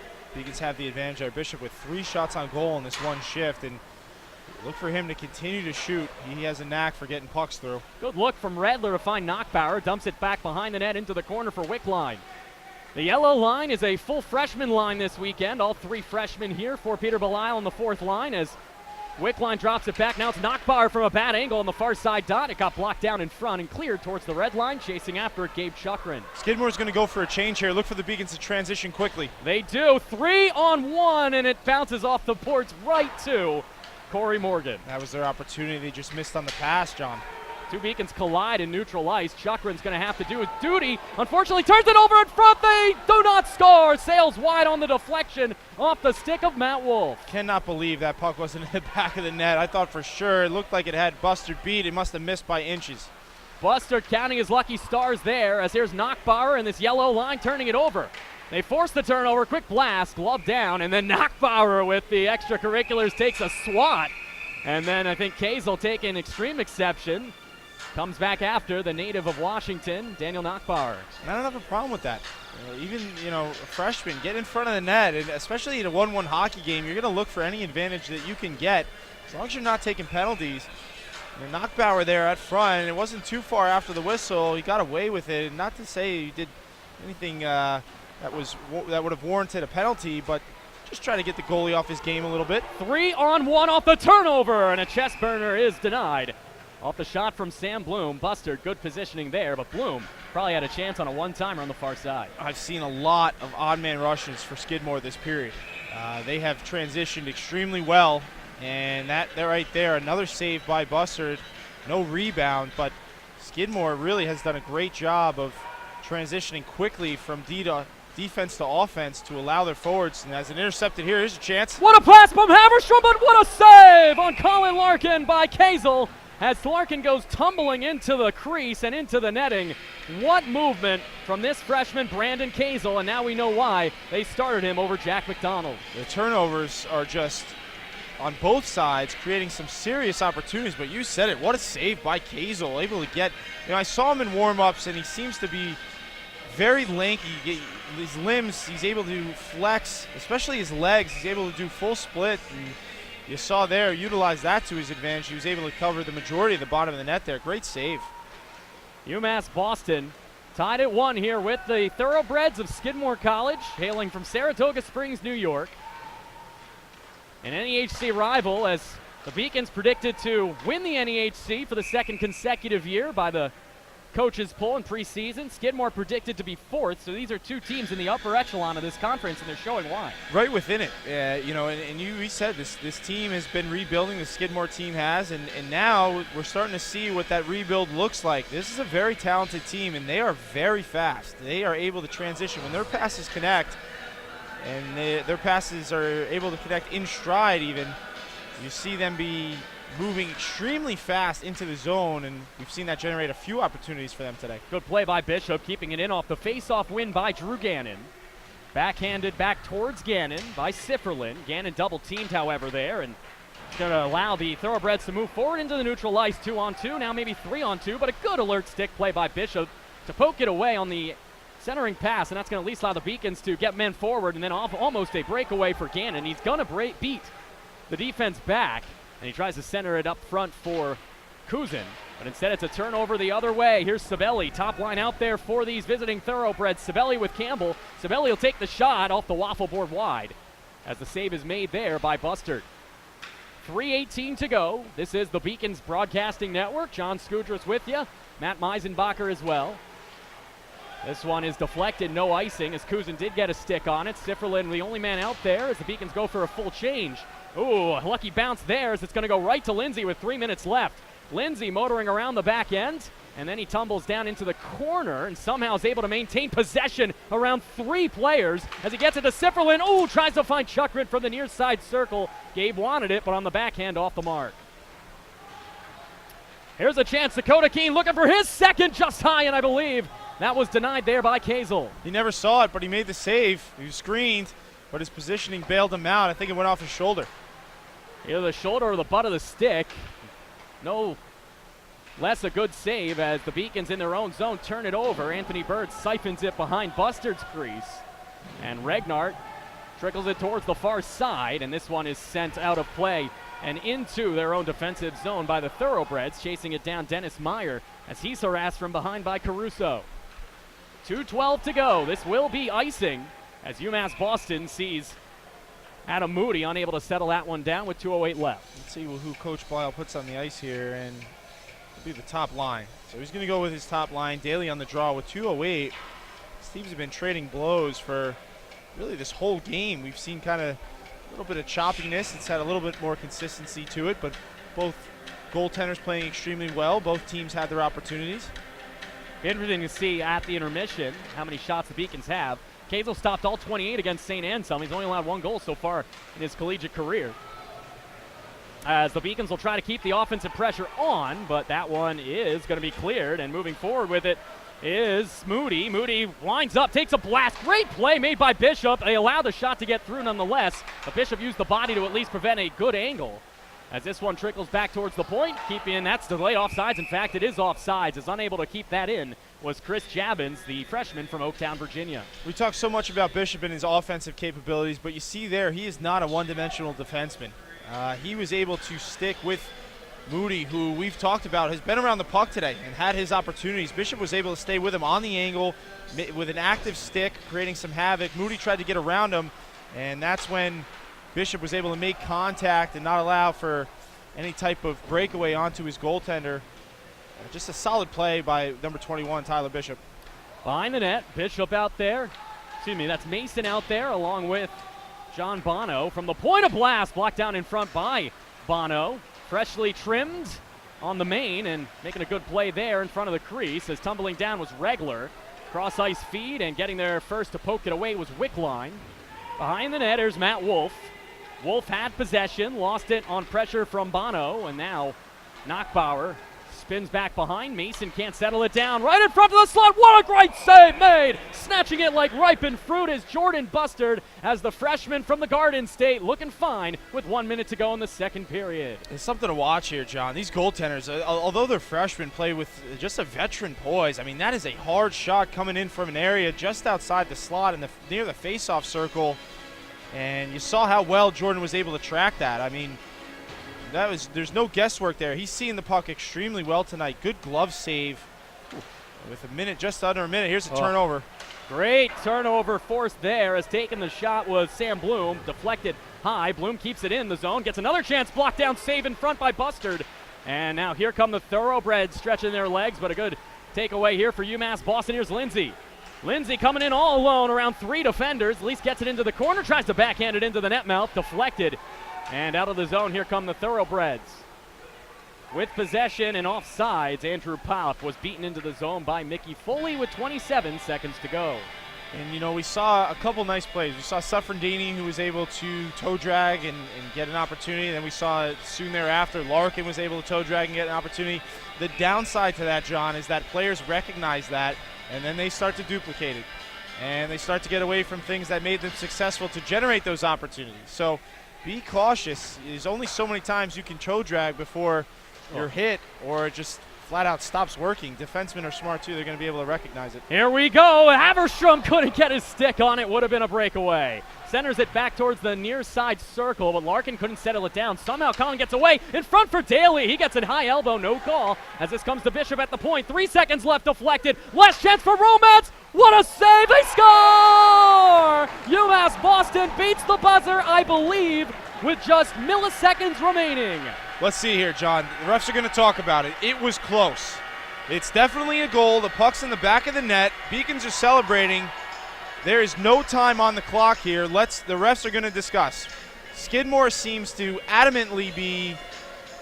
We have the replay. I think Skidmore might have a point. Let's take a look here. The Beacons are going to the locker room as they should. You know, in a situation like this, get off the ice. Allow your captain. Here's the replay, and let's see. Let's take a look at the clock. He's going to get the puck. 2 seconds. 1. That's going to be. I think it's a goal. It's close. I mean, it seems to have a second left on the clock when that puck crosses the goal line. The refs are discussing it now, so let's see.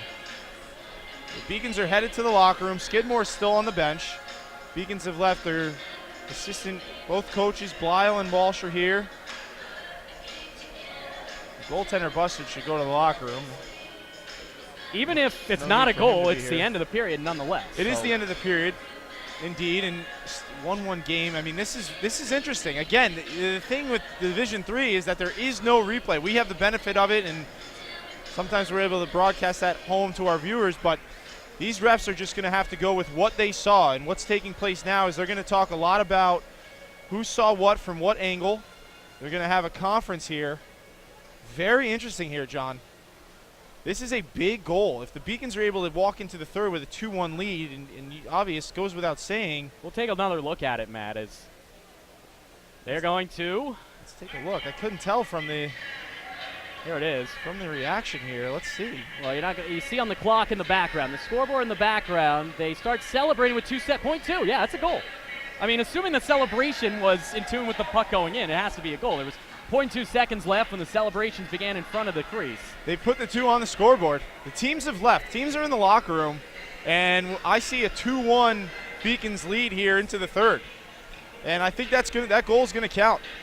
The refs are talking about it still with the scorekeeper and. Well, the Zamboni's on the ice. So. Yeah, I mean, it's the end of the period. The teams within the right, they need to go to the locker room. There's no time left, and the refs are now talking with the head coach of Skidmore, Rob Hutchinson, about it. He seems to be a little upset, which I think he has a case, but we've got a 2-1 hockey game. What a goal there by the Beacons to end that period. I mean, you talk about a huge advantage now in the third period. That's a big goal. My goodness. Quick turn of events there. Yeah, let's go to the highlights of that second period. Beacons right now leading 2-1. Referee's still discussing it with the scorers. Nonetheless, here we see Albee Daley getting things going. Yeah, Daley's going to score here in front. He's able to jam this home, and that was that area pass by Kuzin. He was able to put that in an area where Daley was able to connect on it. Soon thereafter, a good save here by Kiesel off the shoulder. That puck went directly up in the air. They were able to clear. And coming down the other end, you're going to see Bustard here off that quick pass there in front, was able to slide across with a huge pad save. He's so good laterally. He's able to track that puck extremely well. We go down the other end. Kiesel is going to make a save here. You're going to see him as that puck went off the pad. Beacons in transition here, and this one goes off the post. This is the move we were talking about. You're going to see right around and watch the toe drag. Oh. Whoop! Right around off the post. Didn't miss by much. I mean, my goodness. What a move there by Suffrandini.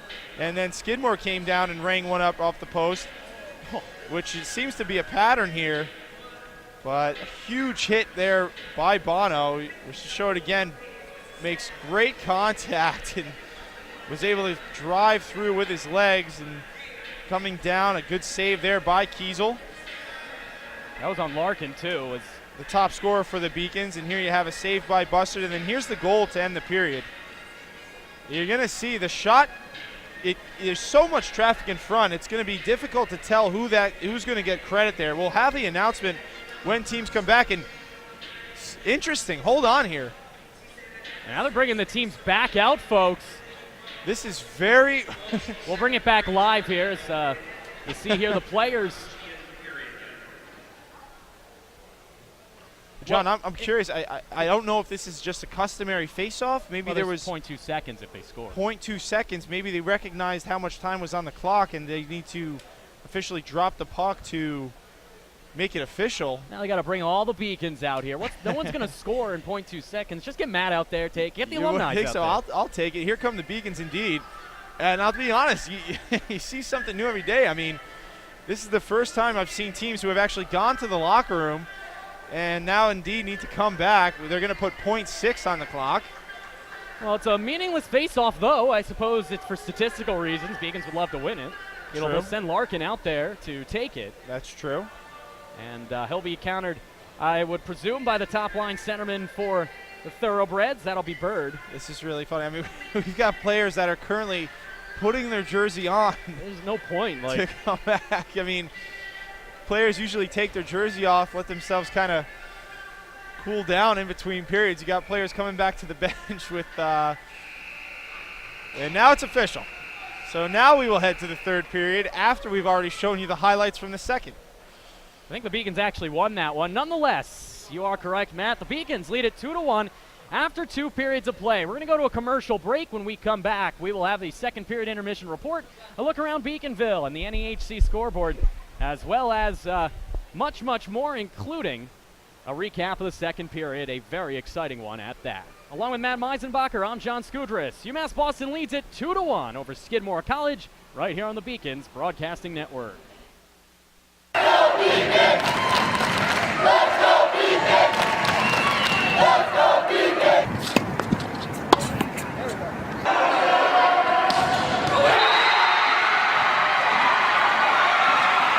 Come on, Jake! As usual, she wins it. A chance in front. Her shot is in the net. Crystal laid it. Yet another goal. Please make a gift to the Beacon Athletic Fund today. We want you on our team.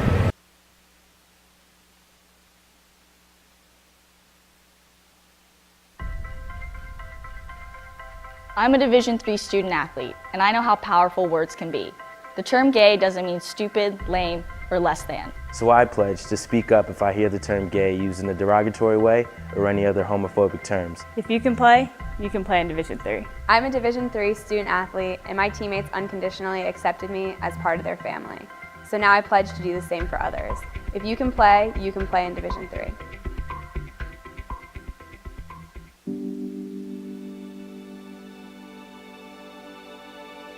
What separates UMass Boston from other schools is the fact that a large percentage of students commute. For me, it takes 2 hours each day to go to and from school, but every second has been worth it because the students that come here are serious about learning, they value their education, and understand where it'll take them in the future. This is what UMass Boston means to me.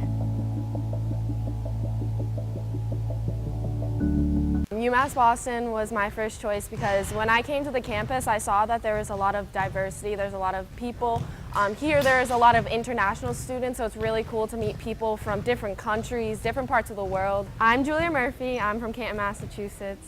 I'm Olivia Murphy. I'm from Canton, Massachusetts. We're sisters. I play volleyball and she plays basketball. Here they have a freshman success community.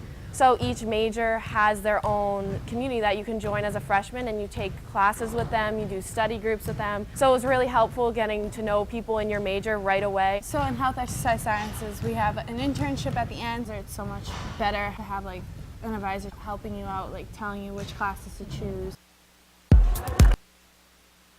2-2 pitch swung on and missed. Kyle Strowski from Agawam, Massachusetts. I'm a senior here at UMass Boston. I'm a marketing major. Probably have to say my favorite moment was my no-hitter my freshman year. Being a freshman, especially just making a statement right away. Seeing the reactions on the seniors' faces. It was something that was a lot of fun to be a part of. If you want to play and you want to compete for championship every year, definitely UMass Boston is a good place to come look at.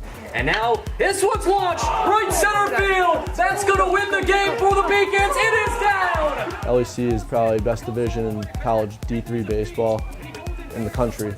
Play against the top competition every year.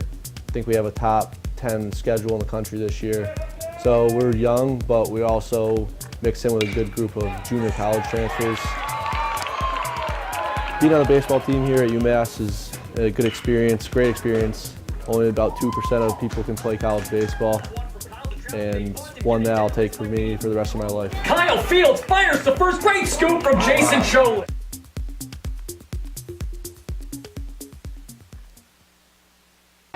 It's hard not to get emotional at a UMass graduation. It is amazing to see what UMass graduates accomplish once they leave the university. You see that UMass is here for the Commonwealth, here for a reason. Take me out to the ball game, take me out to the crowd, buy me some peanuts and Cracker Jacks. The UMass Boston Beacons baseball team, who went 23-15 this year, and have consistently been a leader in their conference without having a home field to play on. That will change next season. I am so happy and excited to join Boston College High School and your wonderful president to celebrate this symbol of our institution's friendship as well as our shared commitment to this special neighborhood. Not only are we thrilled to be building a new ballpark with our neighboring teams and for all of our neighboring teams, but we could not be happier to provide more space. It's not just for us, Father Monin. It's for the youth of Dorchester and South Boston to be able to play as well. So your field will be used by quite a few of us for so many wonderful things. But my hope is that the sound of the bat, that's so irresistible to us at Fenway Park, will echo through this field and will call further together the academic communities of BC High and of UMB, but especially that it will call together the youthful neighborhood communities of boys and girls who are awaiting it so eagerly. I can't wait to put those shovels in the ground. Thank you.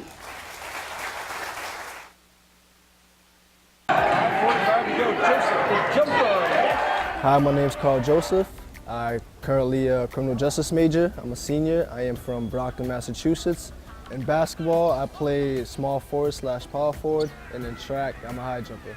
Basketball has always been my first love. The favorite part was probably our win over MIT. Like that was tremendous. I almost came to tears just from where the program has come from where I first came here to where we are now. It's just amazing, and I love it. Honestly, I was recruited for basketball. My high school coach actually emailed the track coach here, and she walked into the gym one day and it was just like, here, you, come talk to me. And I was on the track team. It really wasn't much of a choice.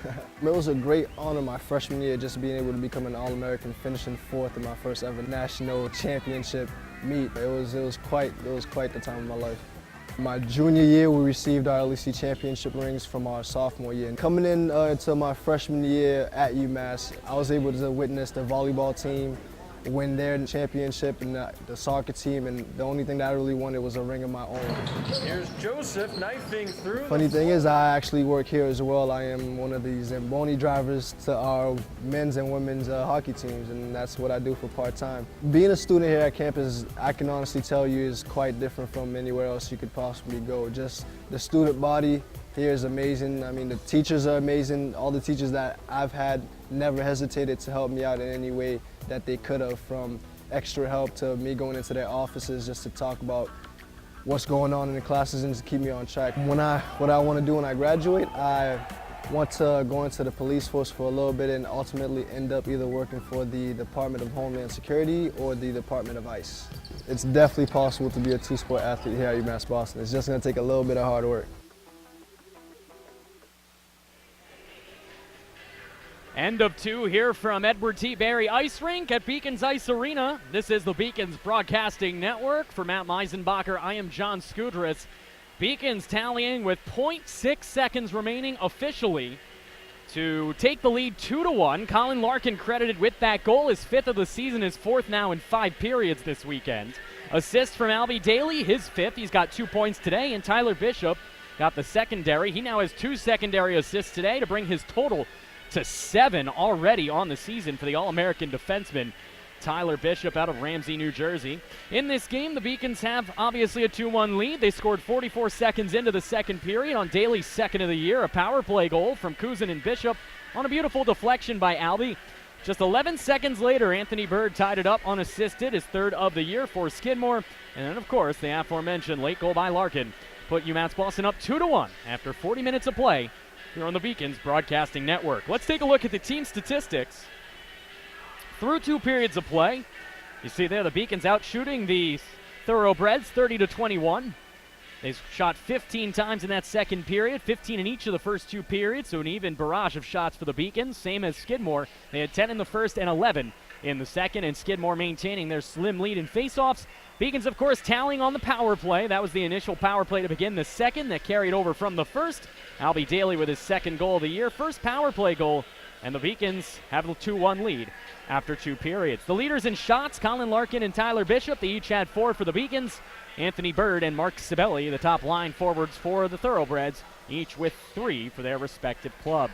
The goaltenders have been fantastic. Jordan Bustard has stopped 20 of 21 today. That brings his season total to 79 saves on 82 shots in his first collegiate year in UMass Boston. Meanwhile, Brandon Kazel has been outstanding as well after shutting out the San Anselm Hawks last week in 28 saves on 28 shots. He has stopped 28 of 30 today to make it 46 for 48 in his first 2 collegiate games. Let's take a look now around Beaconville and see how the rest of the UMass Boston Athletics clubs are participating. The women's hockey team winning 2-1 earlier today on goals by Edie Moritz and Kristen Embry getting their first goals of the season for both. They triumph over St. Michael's 2-1. The volleyball team, after winning the first set against Tufts in the second round of the NCAA tournament, is now trailing 2-1. They have lost back-to-back against the Jumbo. And men's soccer, winning their first ever tournament game in the NCAA's in program history, 3-0 shutout over Keene University of New Jersey. Let's look at the NEHC scoreboard as UMass Boston's rivals continue to play this afternoon. The Babson Beavers have taken a 2-1 lead after 2 over Castleton. Castleton got an early goal in the first period from Brock LaBelle. However, Castleton goalie Brody Wagner, who did start today, Matt, after finishing off the game admirably yesterday, has given up 2 second-period goals to Rob Devaney and Michael Phillips. They trail 2-1 after 2. From New England College, it's 3-1 Norwich over the Pilgrims of NEC, and St. Anselm has taken a 2-0 lead over St. Michael's as the Hawks are flying it home after 2 periods. Just a few minutes left before we get underway for the final regulation period of this game. We're going to go now to highlights of the men's hockey victory over Castleton yesterday as they defeated the Spartans by a final score of 7-1.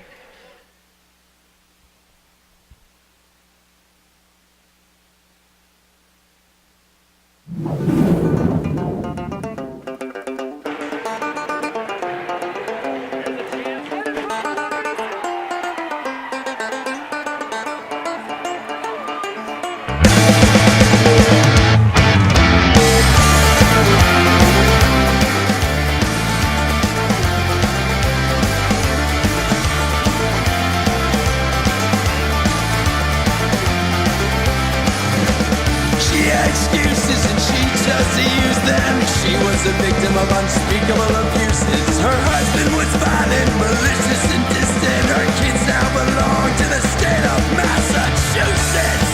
They've been taken away. They've been taken away. Billy was a bright one, Tony's on his head. Mother loved them both the same, at least that's what she said. I don't predict the future, I don't care about the past. Send the bolt to DSS, now you've had your chance. I'm going to slow your baby, pretenders took your rights. You can have your children, what a night.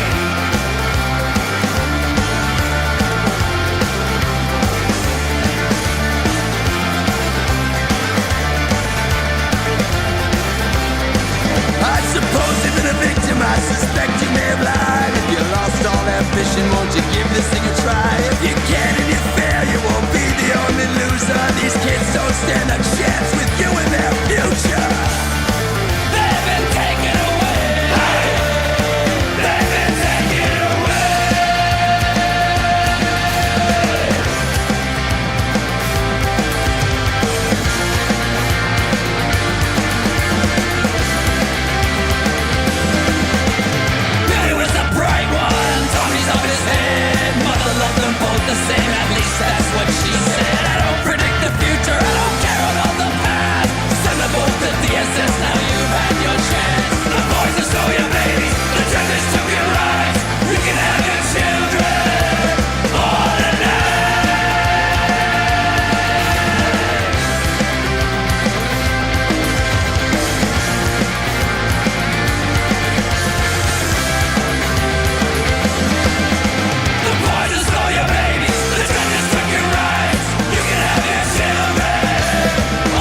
as we get set for the opening face-off of the third period. This is the Beacons Broadcasting Network. Let's take a look ahead at what lies ahead for the UMass Boston's men's squad in the next 3 games. They'll be at home next week for a couple against Daniel Webster and Southern Maine. That'll be on the Beacons Broadcasting Network before hitting the road right after Black Friday for a matchup at Utica College. Along with Matt Meisenbacher, I am John Skudras. The squad's making their way back to the ice. A reminder, folks, check out the Beacons all season and all year long at beaconsathletics.com. You'll be able to see live statistics as well as the Beacons Broadcasting Network live broadcasts. And if you're not at home, you're on the road, there's no reason to miss any Beacons action. Just download the Go Beaks app from iTunes on your iPhone or Android and check out UMass Boston Athletics as well as Matt and myself all winter and spring long. For those that may have stepped away thinking that this was going to be a 1-1 game, you might be come back to be slightly surprised to see a 2-1 Beacons lead. And if you did, we had a goal late in the second period. We credited to Colin Larkin, which will be his 5th on the season. And that's where we stand. It was a late goal off a shot. There was a little bit of a discrepancy, and here we stand, 2-1 Beacons in the third. And here are the Thoroughbreds trying to get back at it, but the Beacons able to knock it down. That was Daley making the block, and now it's 4-on-2. Larkin overskated it, and they're going to be offsides if they touch it up. And so they do have to get back, and now Larkin chasing it after as it's dumped down for Corey Morgan to play. Daley behind the net as he is checked into the boards, loses possession, but Haverstrom, no look, feet in front. What a great save by Kazel as Brandon Kazel continues to stand tall, robbing Colin Larkin from the net mouth. Goaltenders by today's day and age just have to be so strong on their feet, especially moving laterally, and you saw the case there. Kazel right on the doorstep was able to get a solid push across, make that save and cover up. Great stop by the freshman Kazel. Looking like Matt Meisenbacher in this morning's alumni game on that one. Yeah, feeling it now. As the thoroughly. The Beacons lead it 2-1. As getting hooked there. We've had one penalty on each squad so far. Kuzin and Javins. Far cry from last night's affair. I wonder if there was any discussion after that. Meanwhile, the Beacons have a 2-on-2. Quick blast, Mason hits the post. Brett Mason coming all the way in from the blue line, and that's going to set up a 3-on-2 the other way. As Sufferland got back in time, and now he's going to hook a player and no call. Beacons avoiding the penalty there. D-to-D feed, and keeping that one in and spinning it in is Tim Allen. Right off the post. I mean, that was a hard shot. Had Kazel beat. Brett Mason with a heavy shot off the post. Behind the net, getting possession is Matt Wolf. Wolf looking to take a bad angle shot, and it's fisted off the side of the net. And cleared by UMass Boston in towards the net, but that is icing as it trickles to the right of the Thoroughbreds crease. Icing there, so Beacons will not be allowed to change. An update on that last second goal. Colin Larkin did get his 5th of the year. Albee Daley got the primary assist, his 5th, but we do have an update from the official scorer's booth as it was Dante Suffredini getting his first career point in the same period that he was robbed by the crossbar on his first career goal. That one right in front and unable to connect with the stick of Jack Barton were the Thoroughbreds, as dumping this one down and going for a line change was Kuzin. Thoroughbreds getting off to a fast start here in the third. Knocked down there by Kuzin, and with a little help from Lindsay, moving forward is Dakota Keene. No look backhand to the far side, looking for Kuzin. Kept in there by Chukrin as Lindsay's taken into the corner. Somehow Zach comes away with it. He's so big, but then he falls down behind the netting, and that's going to allow this one to be turned over as Keene almost kept it in, but getting it out of the zone were the Thoroughbreds. Keene tumbling into the boards along with Adam Moody. And now moving forward with it is Mickey Foley. Nice deke to get around the D, but he couldn't get around John Regnart, who sends him to the ice and clears. Keene pinches his body, able to find Lindsay, trying to go to the backhand, but a good defensive play by Morgan to fist him off the puck. A little bit more of a physical edge here in the third period. We've seen a lot of contact on these plays. It's a puck in front. What a save by Kazel. Kicks the right leg out to deny Caruso right out in front. But again, we've seen a few more hits so far this period than we've seen the rest of the game, and definitely a physical edge. With possession, Van Arnhem sends it all the way down. That's a bad pass. No one was there, and that's going to be icing as it's touched up by Regnard. 16:54 to go, third period of play. This is the Beacons Broadcasting Network, along with Matt Meisenbacher I'm John Skudras. Beacons lead it 2-1 as they will try to go 4-0 and 2-0 in the NEHC. Face off one here by Knockbauer. Yellow line out. Suffredini takes the shot. Instead, it was a beautifully designed passing play for Wickline, but Cody couldn't maintain possession. As Suffredini, who got his first career point at the end of the second. Knockbauer looking for the feed there from Wickline. Instead, it's a turnover and a 3-on-2, but no wheels there as at the end of the shift was number 23, Sam Bloom. He dumps it all the way in. Beacons forwards had to be cognizant that if they get deep into the zone without the puck, Skidmore has done a fantastic job on the transition. They need to back check with everything they have, especially with the speed Skidmore has presented tonight. Beautiful SAT word there, cognizant for Matt Meisenbacher. I love it as the Beacons get into the zone. Here's Wickline. That's a tribute to my junior coach, Toby Harris. That was his favorite word, and I think drilled it into my brain, so can't take credit for that one. Well, right in front, Mark Sabelli was cognizant there, but unfortunately for the Beacons, they're going to go shorthanded. Here's Bird. Bird right in front! Great save made by Bustard as he closes the legs on the streaking forward Mark Sabelli and keeps it 2-1 as the Beacons will go shorthanded. He's incredibly sound on his feet and was able to move laterally, adjust, and then push back, get it with the pad. Was Bustard for that save, but you mentioned a penalty here, and Suffredini's going to go. He seems a little confused as to what the call might be. Lyle's looking for an explanation. He may not get one, but it's not going to change what's on the board. So here the Beacons are up 2-1 in the period, but short-handed on the ice, and a 2-minute power play for Skidmore. Not going to complain about the refs today. They've been letting them play. Just the third penalty overall, second for the Beacons as Dakota Keene tumbled down. But a good play by Chuckrin to clear it out of the zone. Unable to keep it was Quincy Gregg. And coming on in to help him out is going to be Lem. Here is Quincy Gregg. Outlet feed connects here with Wolf. Matt tries to go back towards Gregg, and now here is Quincy moving forward. The native of Stamford, Connecticut dumps it in and chases, getting hooked up there into the board, but able to clear it off the glove of Van Arnhem was the defenseman John Regnard. So good clear for UMass Boston. 1:18 to go here in the 2-minute minor to Suffredini. 15 minutes to go in the period. Here's Bird. Streaking in, going back towards Quincy. D-to-D feed looking to go back to Bird. There was Van Arnhem. A horrible pass as Bishop takes over and sends it all the way down right into the catching mitt of the netminder Kazel.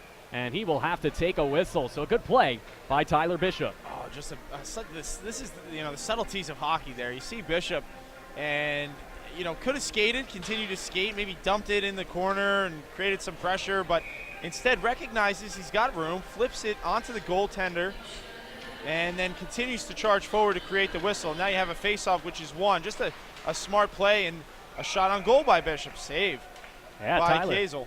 Tyler with a very good penalty kill here. But it's just a smart play, and you're just chipping away at the clock here. With a play like that, you're forcing Skidmore to come all the way back down if they want to possess. Just a smart play by the senior assistant there in Bishop. UMass Boston leading 2-1 here on the Beacons Broadcasting Network. John Skudras, Matt Meisenbacher, and that's Dakota Keene with the poke check at center ice. And a nice little hit there by Caruso, the 5', 9" forward, laying the lumber there on the forward 5'11" Owen Campbell. Beacons turn this one over. Good poke check by Keene. Sets up an opportunity for Wickline, tries to go around the defense. And this power play unit here struggling. You wouldn't know they were shorthanded. It seems like it's 5-on-5. And the Beacons forecheck on the PK has done a fantastic job of not allowing too much room for Skidmore to generate anything. You see another pass shot back down into the zone. They just can't get anything on the breakout. Yeah, that'll do it. 5 seconds left before Suffredini's out.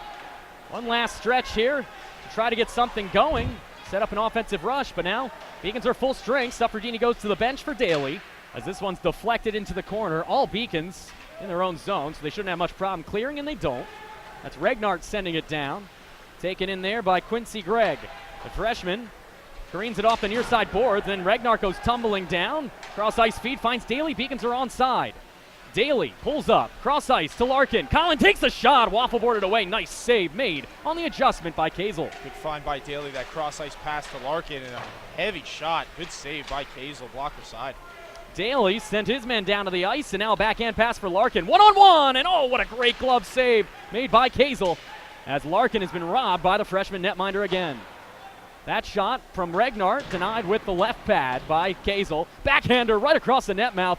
Looking for Larkin. There was Haverstrom as this one sent all the way down. This will be icing as Regnar beats his man, and then contact after the whistle as an aggressive play made there by Mickey Foley. Foley with a hit slightly after the whistle, but just before that, behind the play, Larkin on that icing, just prior to that icing, I should say, laid a heavy hit on the wall, and a couple of sizable hits there. Getting fired up here. Those 13 minutes to go. Skidmore, tough weekend for them. They had to play Babson yesterday and then UMass Boston today. And when you're a top 4 team in the preseason rankings going up against 2 and 3, or rather 1 and 3, you know it's going to be tough.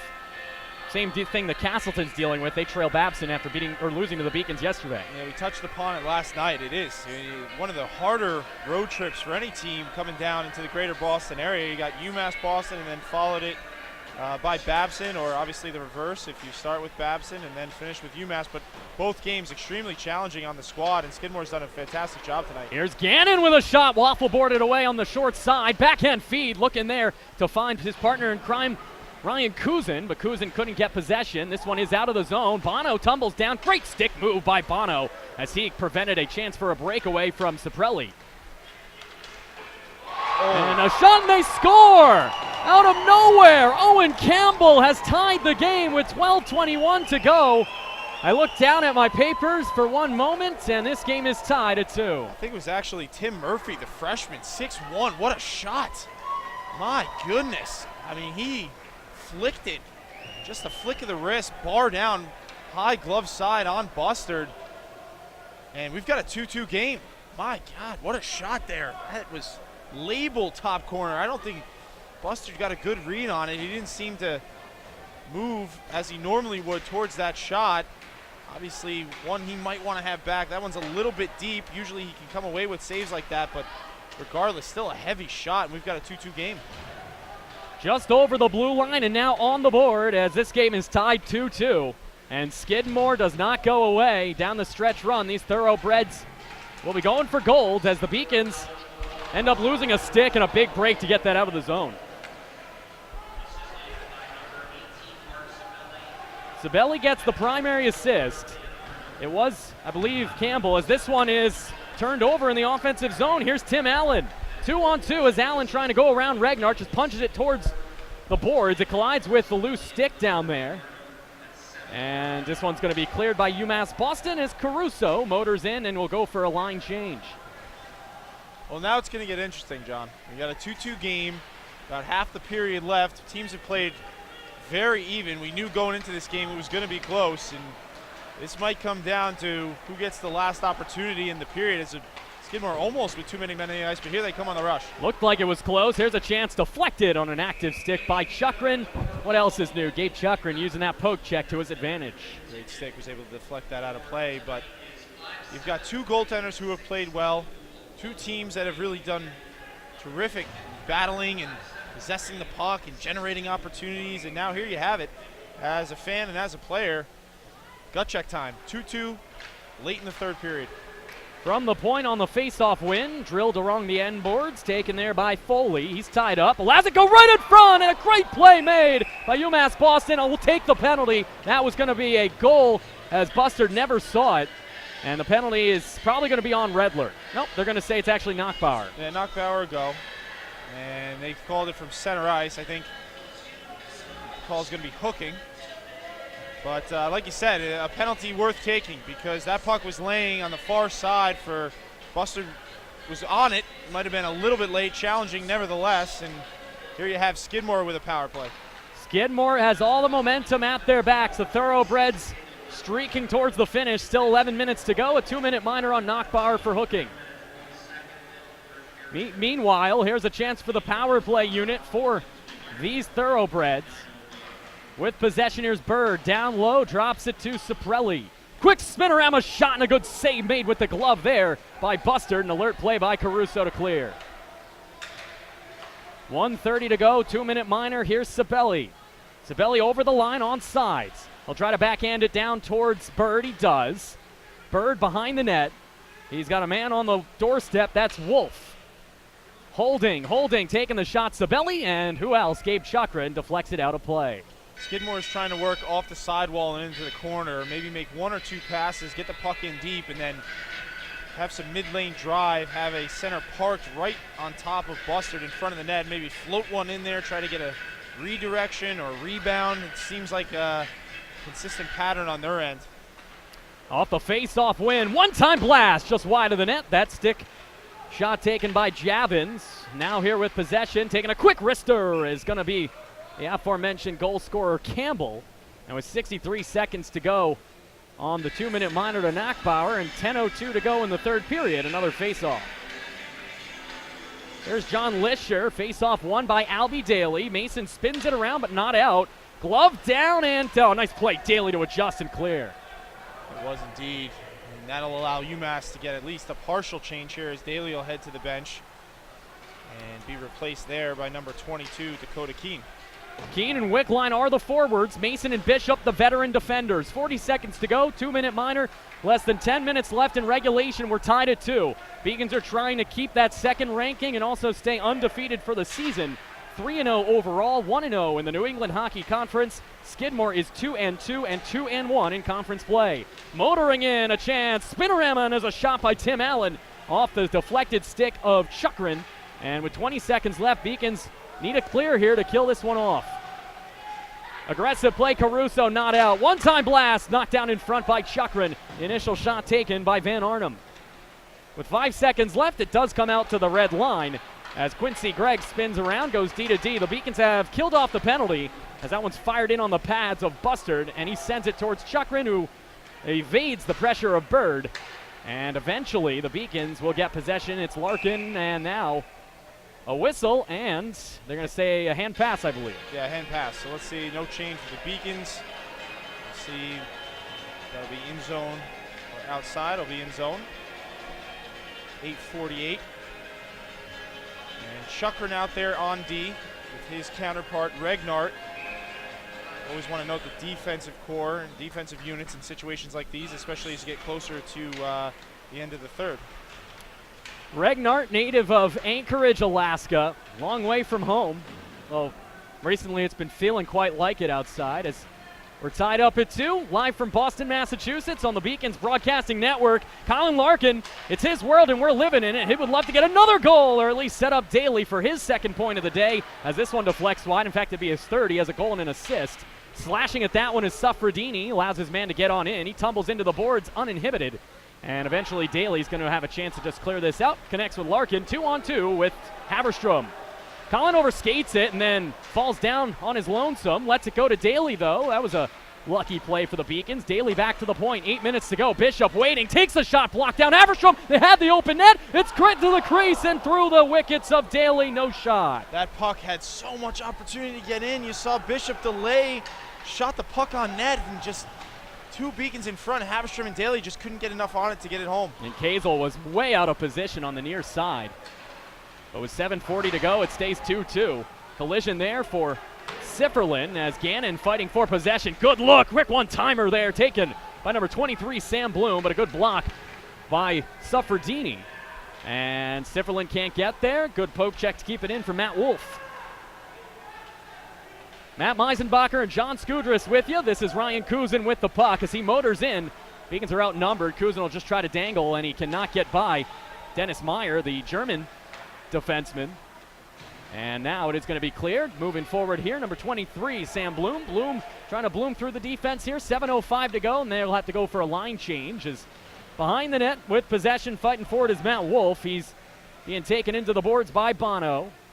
Gannon also down there. Instead, it's Wolf. Back to the point. Quick blast deflected as the shot was taken there by Morgan. And getting in his way was Sifferlin, and unable to clear it was Kuzin. That puck had to get out here. Beacons need to get that possession back. They are tired at the end of a shift. Mason fighting for it, but he's outnumbered 2-on-1. Back to the point, an opportunity. Morgan, D to D. He connects with Van Arnhem. Near side dot. Oh, tried to go far side. Kicked away with the stick there. Run in front, great angle. What a save made by the netminder Bustard. Oh my goodness gracious. I don't know how he's making these stops, John. Unbelievable. What a save. And that is just so difficult. The puck behind the net. First of all, great pass to be able to connect there, but a one-timer.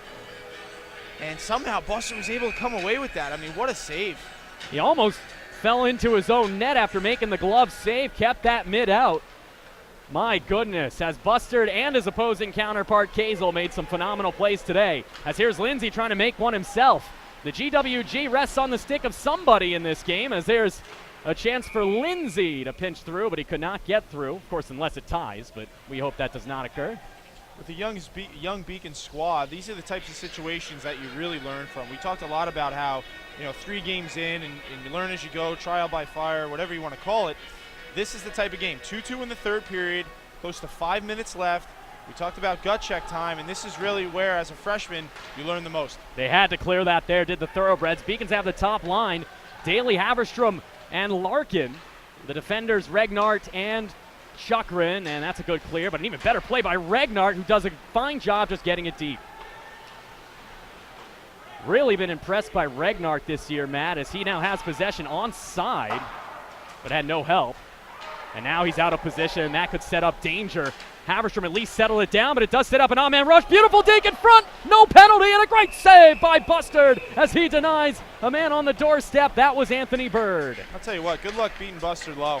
Good luck. I mean, the guy, it moves just very well within his crease. He never overcommits to the play, and was always tracking the puck. Even after he makes the save, he's able to locate it and get in a position where if there is a secondary chance, as you saw there, he's in a position to make that save. We've seen now that's the third big stop he's had late in this third period to remain this game at 2-2. It's funny how goaltenders work. A lot of it's psychological, but you make some great saves all day long, then you give up kind of a weak goal from the blue line to tie this game.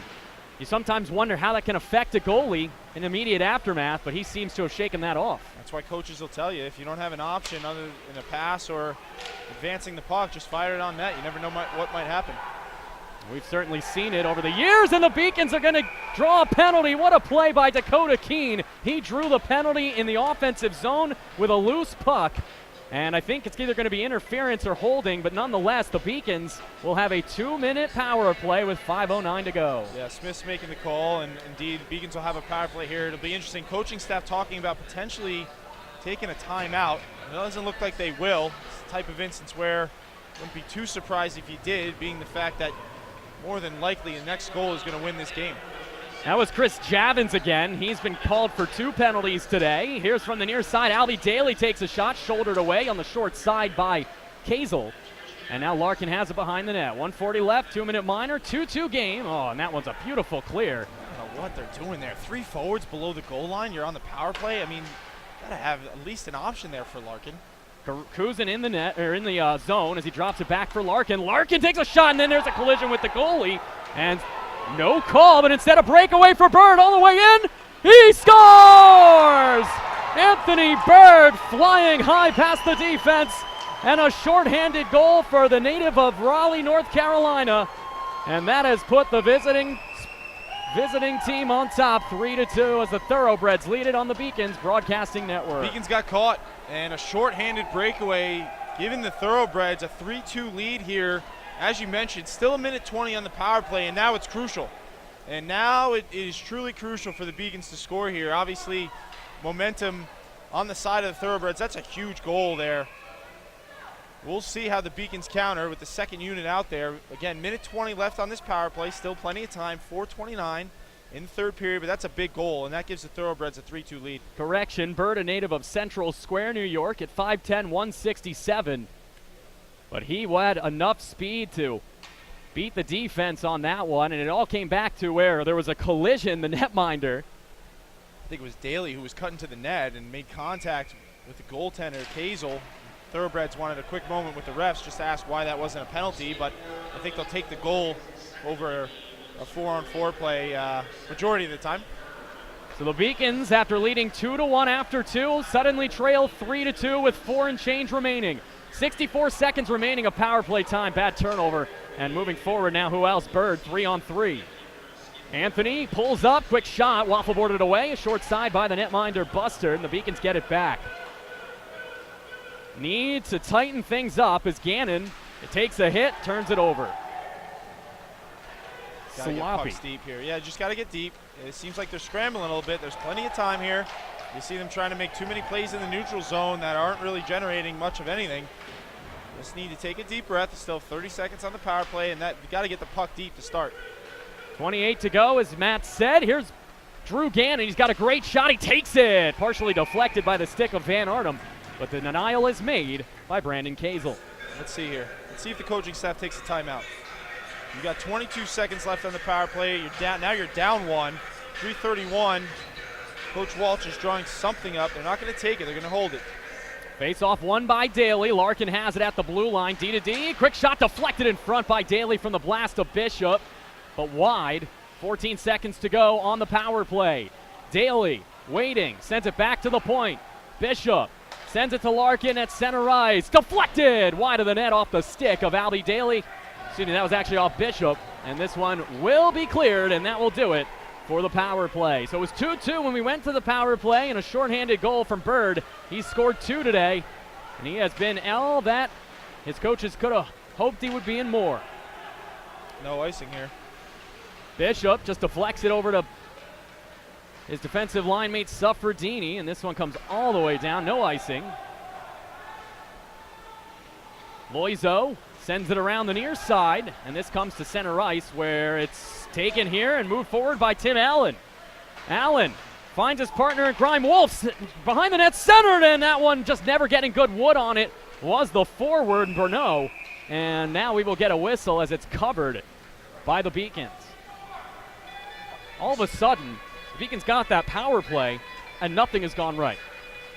Well, again, a learning opportunity. You got a young team for the most part, but there is a sense of senior leadership here, and I know Coach Blyle is not going to go the rest of this game without using that timeout. I think another whistle or two, and you're going to see him use it, but ideally the Beacons would like to get down, obviously, in the Thoroughbreds end and try to use it down there off a draw.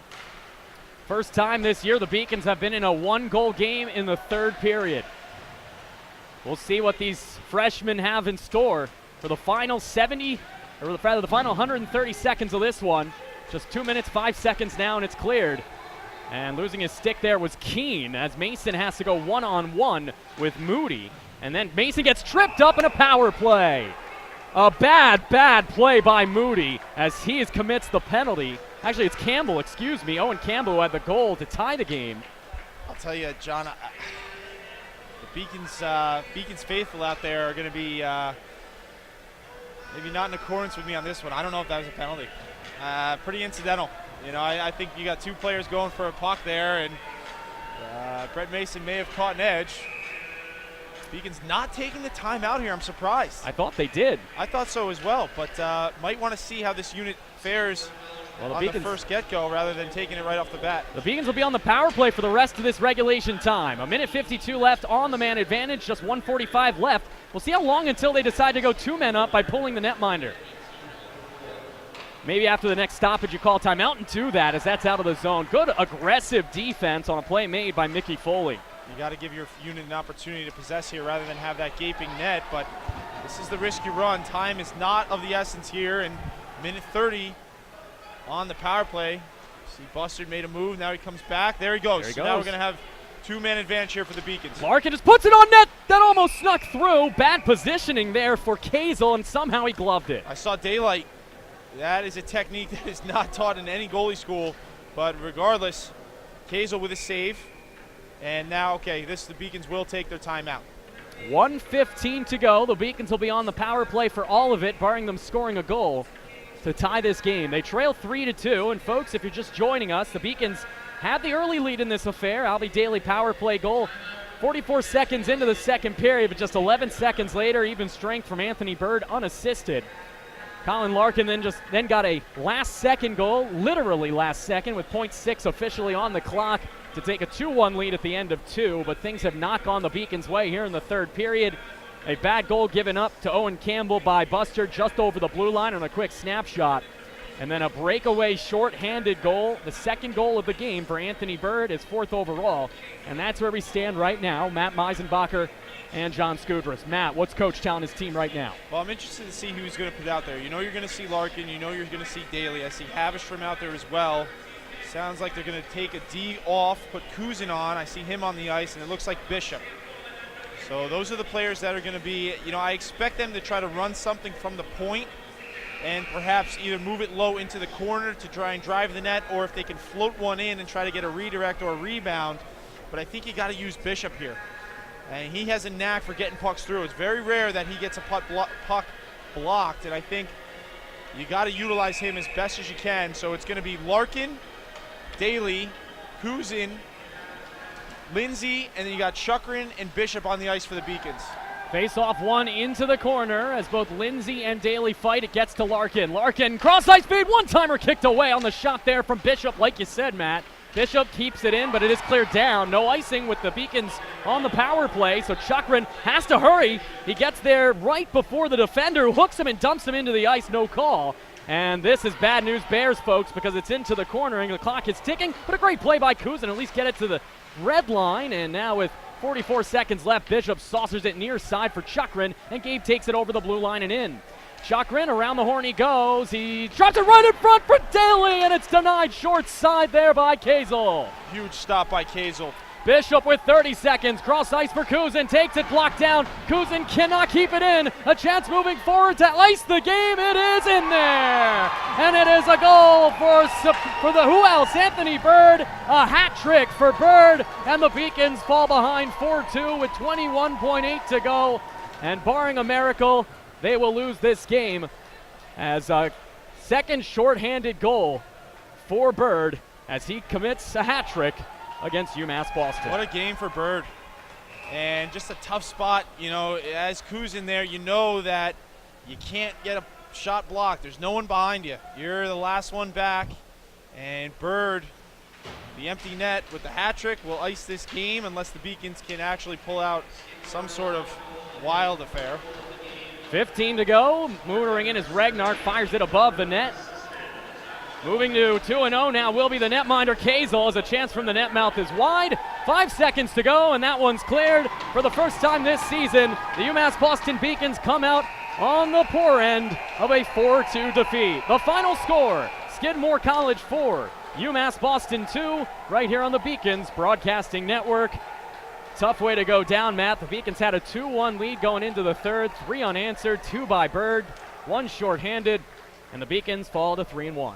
Skidmore's a talented organization, and we've seen this coming. They've recruited hard. They've brought in a lot of different types of players. They utilize their speed. They look faster than I think was initially thought of, but Kiesel, the difference maker, was able to come away with some big saves throughout the game, and especially late in this period, played extremely well.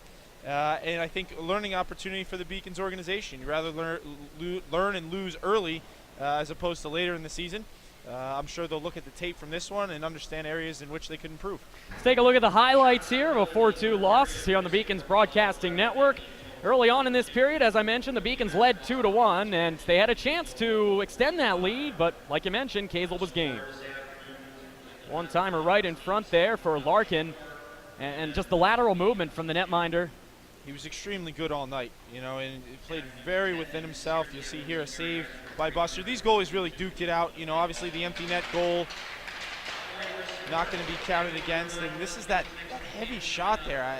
Again, Buster may have misread it, didn't get a good read on it, but that made it 2-2. And again, these two goaltenders just big saves throughout, and they really battled hard. They came away, I think, a lot of highlight reel type goals. As you'll see here, Skidmore into the zone. Little toe drag around the defenseman, but Buster came up big there. That was the short-handed goal. That gave Skidmore. This is the shorty. This is the shorty here. So on the breakaway, and you see he just got caught. Not enough room, not enough speed, and he'll go to the backhand and tuck that home. That made it 3-2, as you can see.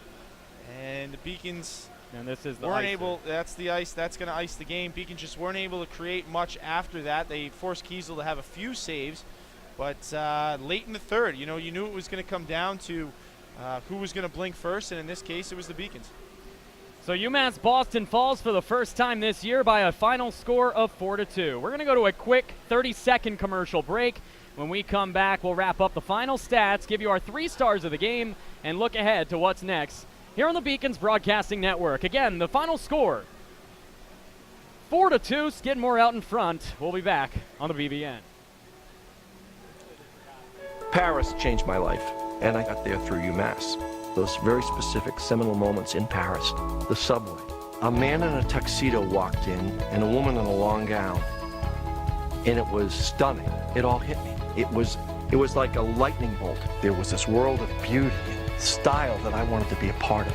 That was the beginning of the journey. And that all came through the University of Massachusetts. And that was really a key moment for me. That's one of those moments you never forget.